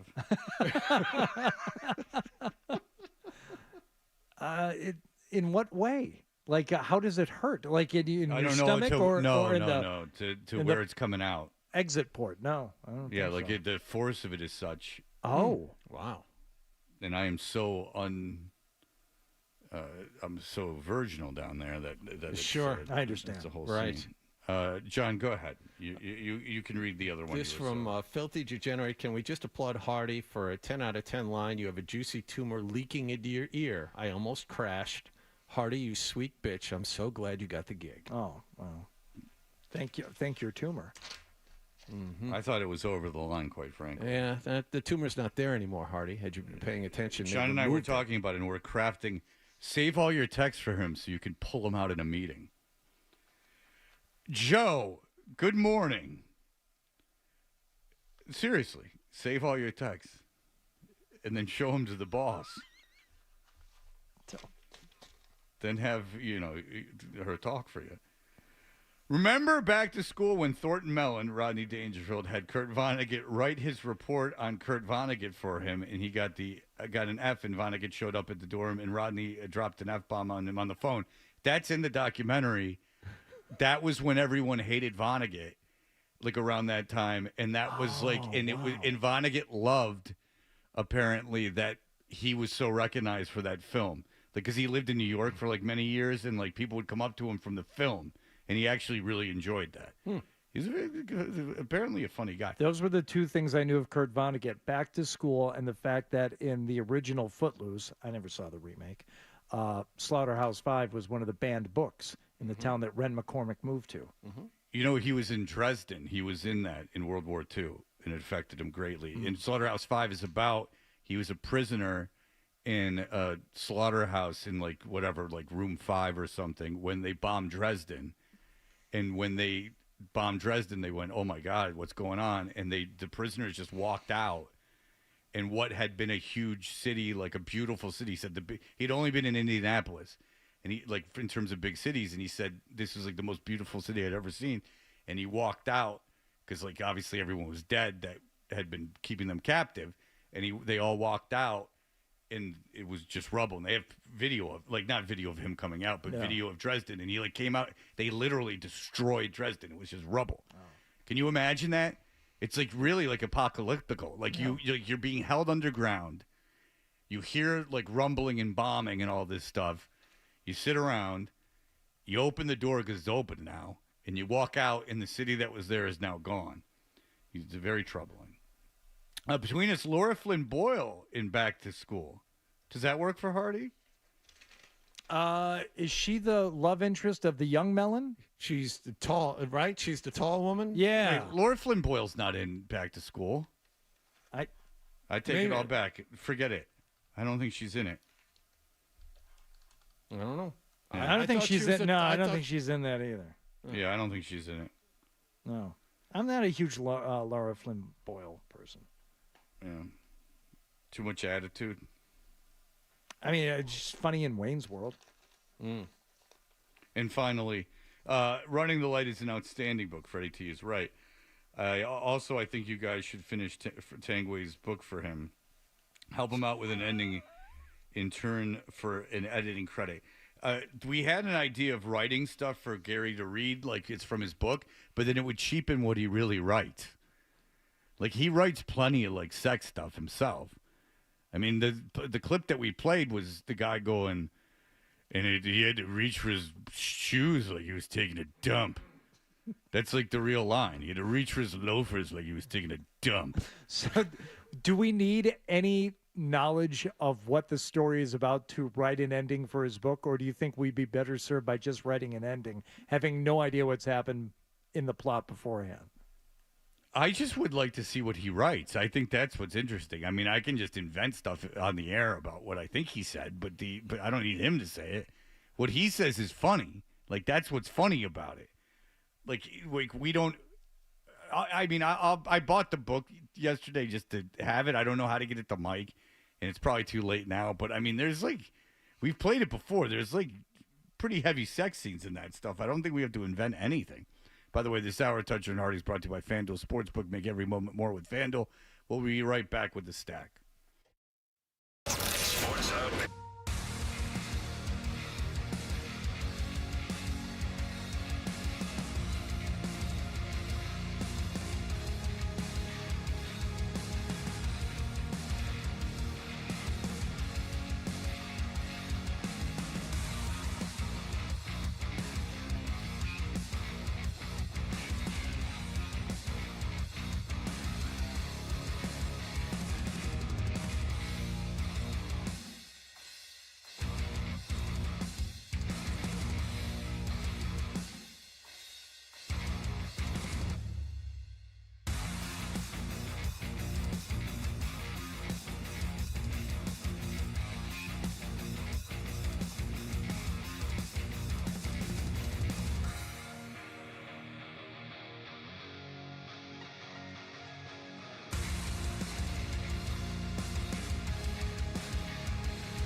The Stack on Touch Your...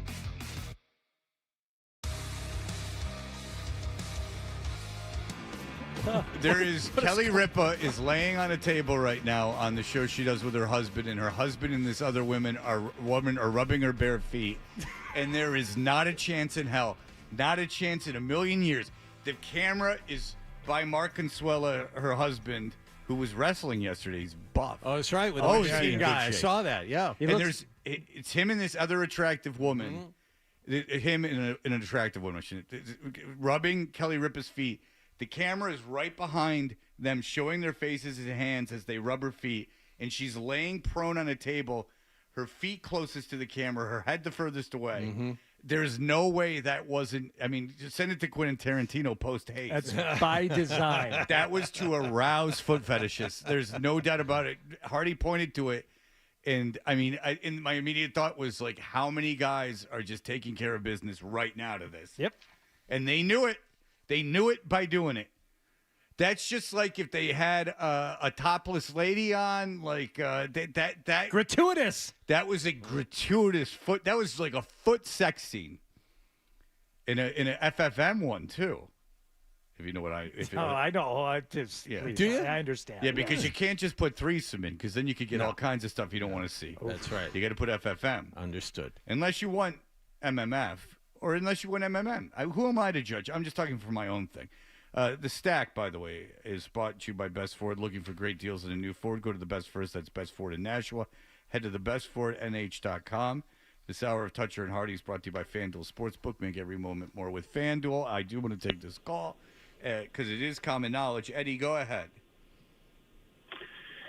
Yeah, so this is a true story. But Mr. Tanguay and I happen to go to the same gym, and earlier this year, I was in there. It was just he and I. He was doing crunches on the floor, and every crunch he would do, he would let one rip. So Every it would go single crunch, one. Crunch, crunch. Probably sets of 8, and every single time he retracted his knees into his body to complete the crunch, he let out a little whisper. Yeah, not really little actually. Wow. Yeah, All right. Gary is famous. Oh, if boy. you didn't even already know, Gary will tell you. Gary is famous for being overly flatulent. Yeah. For whatever reason, I don't know if he has a condition or something, but he is very flatulent. Well, maybe it's the diet. You know, it's a sign of a healthy diet in some cases, from what I've read. Or your body having a nude healthy diet, like being new to it. It's because something's upsetting his bowel. Right. All right, a couple of things from the Final Fours coming up this weekend. Yesterday, the minimum ticket price on StubHub to get into the men's Final Four was $571. $571. That was your get-in price for the men's Final Four.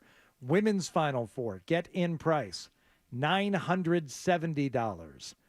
Now, two things very different about these two tournaments. Number one, the men's is being played in Phoenix in a place that holds about 25,000 more people. Yeah, it's at the Arizona Cardinals Stadium in Glendale. But it's also in Arizona. And if you're thinking about where you'd rather go, do you know where the women's Final Four is? Cleveland. So I'm not saying it's a total wash, but I think it's safe to say that there's more demand for the women's tickets for the Final Four right now than there are for the men. Either way, the fact that the get-in price is almost $1,000, obviously the women's game is at the height of its popularity in history. And we talked about the story earlier, how they want to change some things next year based on how much traction they have. It's not all based on the popularity and what Fred, you and I both feel, and John, I think you do too, is probably the misguided notion that, wow, next year is going to be even bigger than this year. No, it's not. If some of it has to do with some of the places they were staying, which, all right, there was way too much demand in Spokane, and some of the teams had to stay too far out of town. But also the thing that happened in Utah with one of the teams being harassed, they're going to pay more attention next year. But if they're thinking about getting bigger venues and trying to capitalize on what's happened the last couple of years, I think that would be a mistake.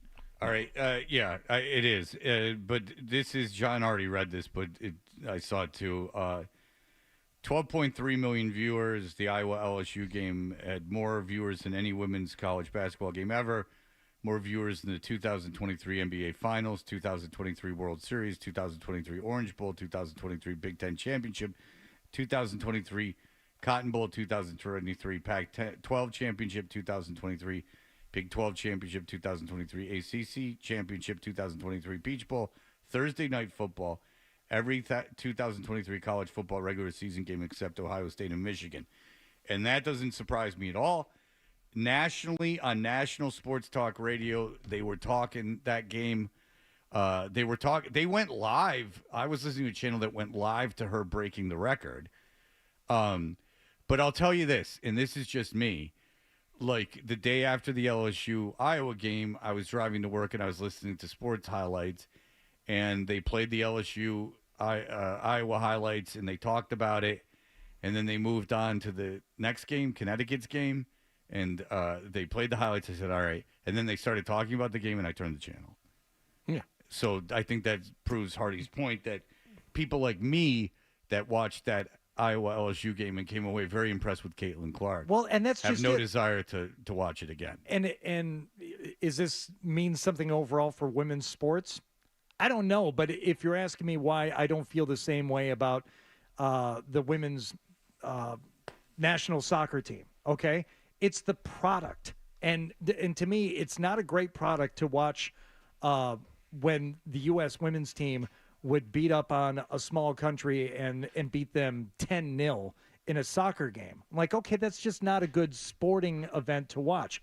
Watching Caitlin Clark drain threes, that's a good product. But that's something worthy of watching. Is it good for women's sports? Absolutely, because it proves under the right conditions, regardless if it's going to happen again next year. It doesn't take anything away from that it happened. I mean, it's a tremendous thing for women's sports. Right.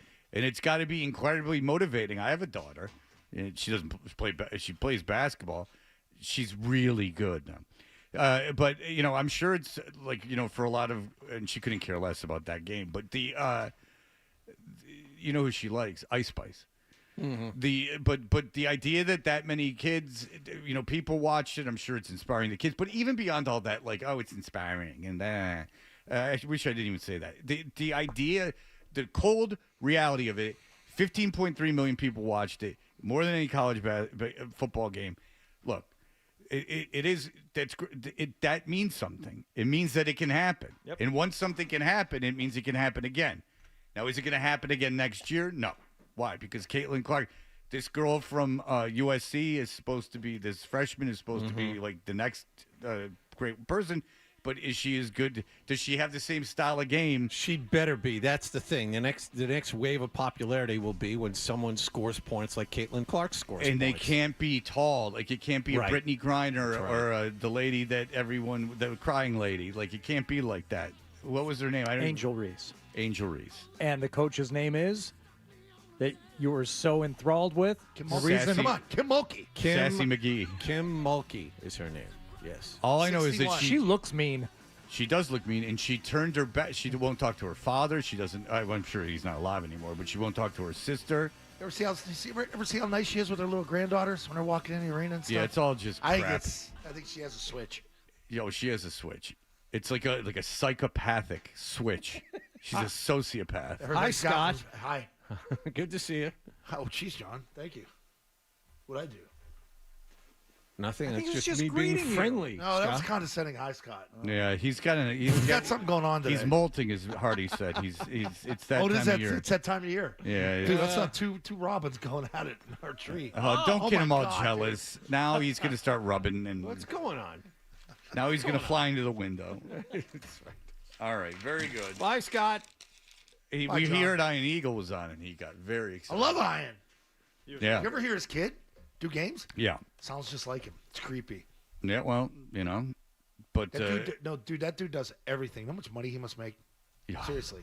yeah. He does like a couple hundred basketball games. How much do you make? Okay, I know we're running over, but how much do you make? how much does a play-by-play guy make, like second team? Because we all know how much Like like him? Nance and those guys make. No, not him, but like when he was the second CBS guy. know. Like how much do you make for a football season? Oh, he's probably four to 5 million. Before he was the number one voice, 4 to 5 million to be I the would think second so, voice. yeah. That seems high. I'm thinking like 2 to was 3 doing it million. Forever. Like they were making bank. Really? Phil Simms is making $2.5-3 million. Yeah, but But Nance was making more. I mean, well, Nance was. Well, I know how much Nance was that's making. Jim Nance. Yeah, the color analysts make more, but interesting. Yeah, unless you're doing radio.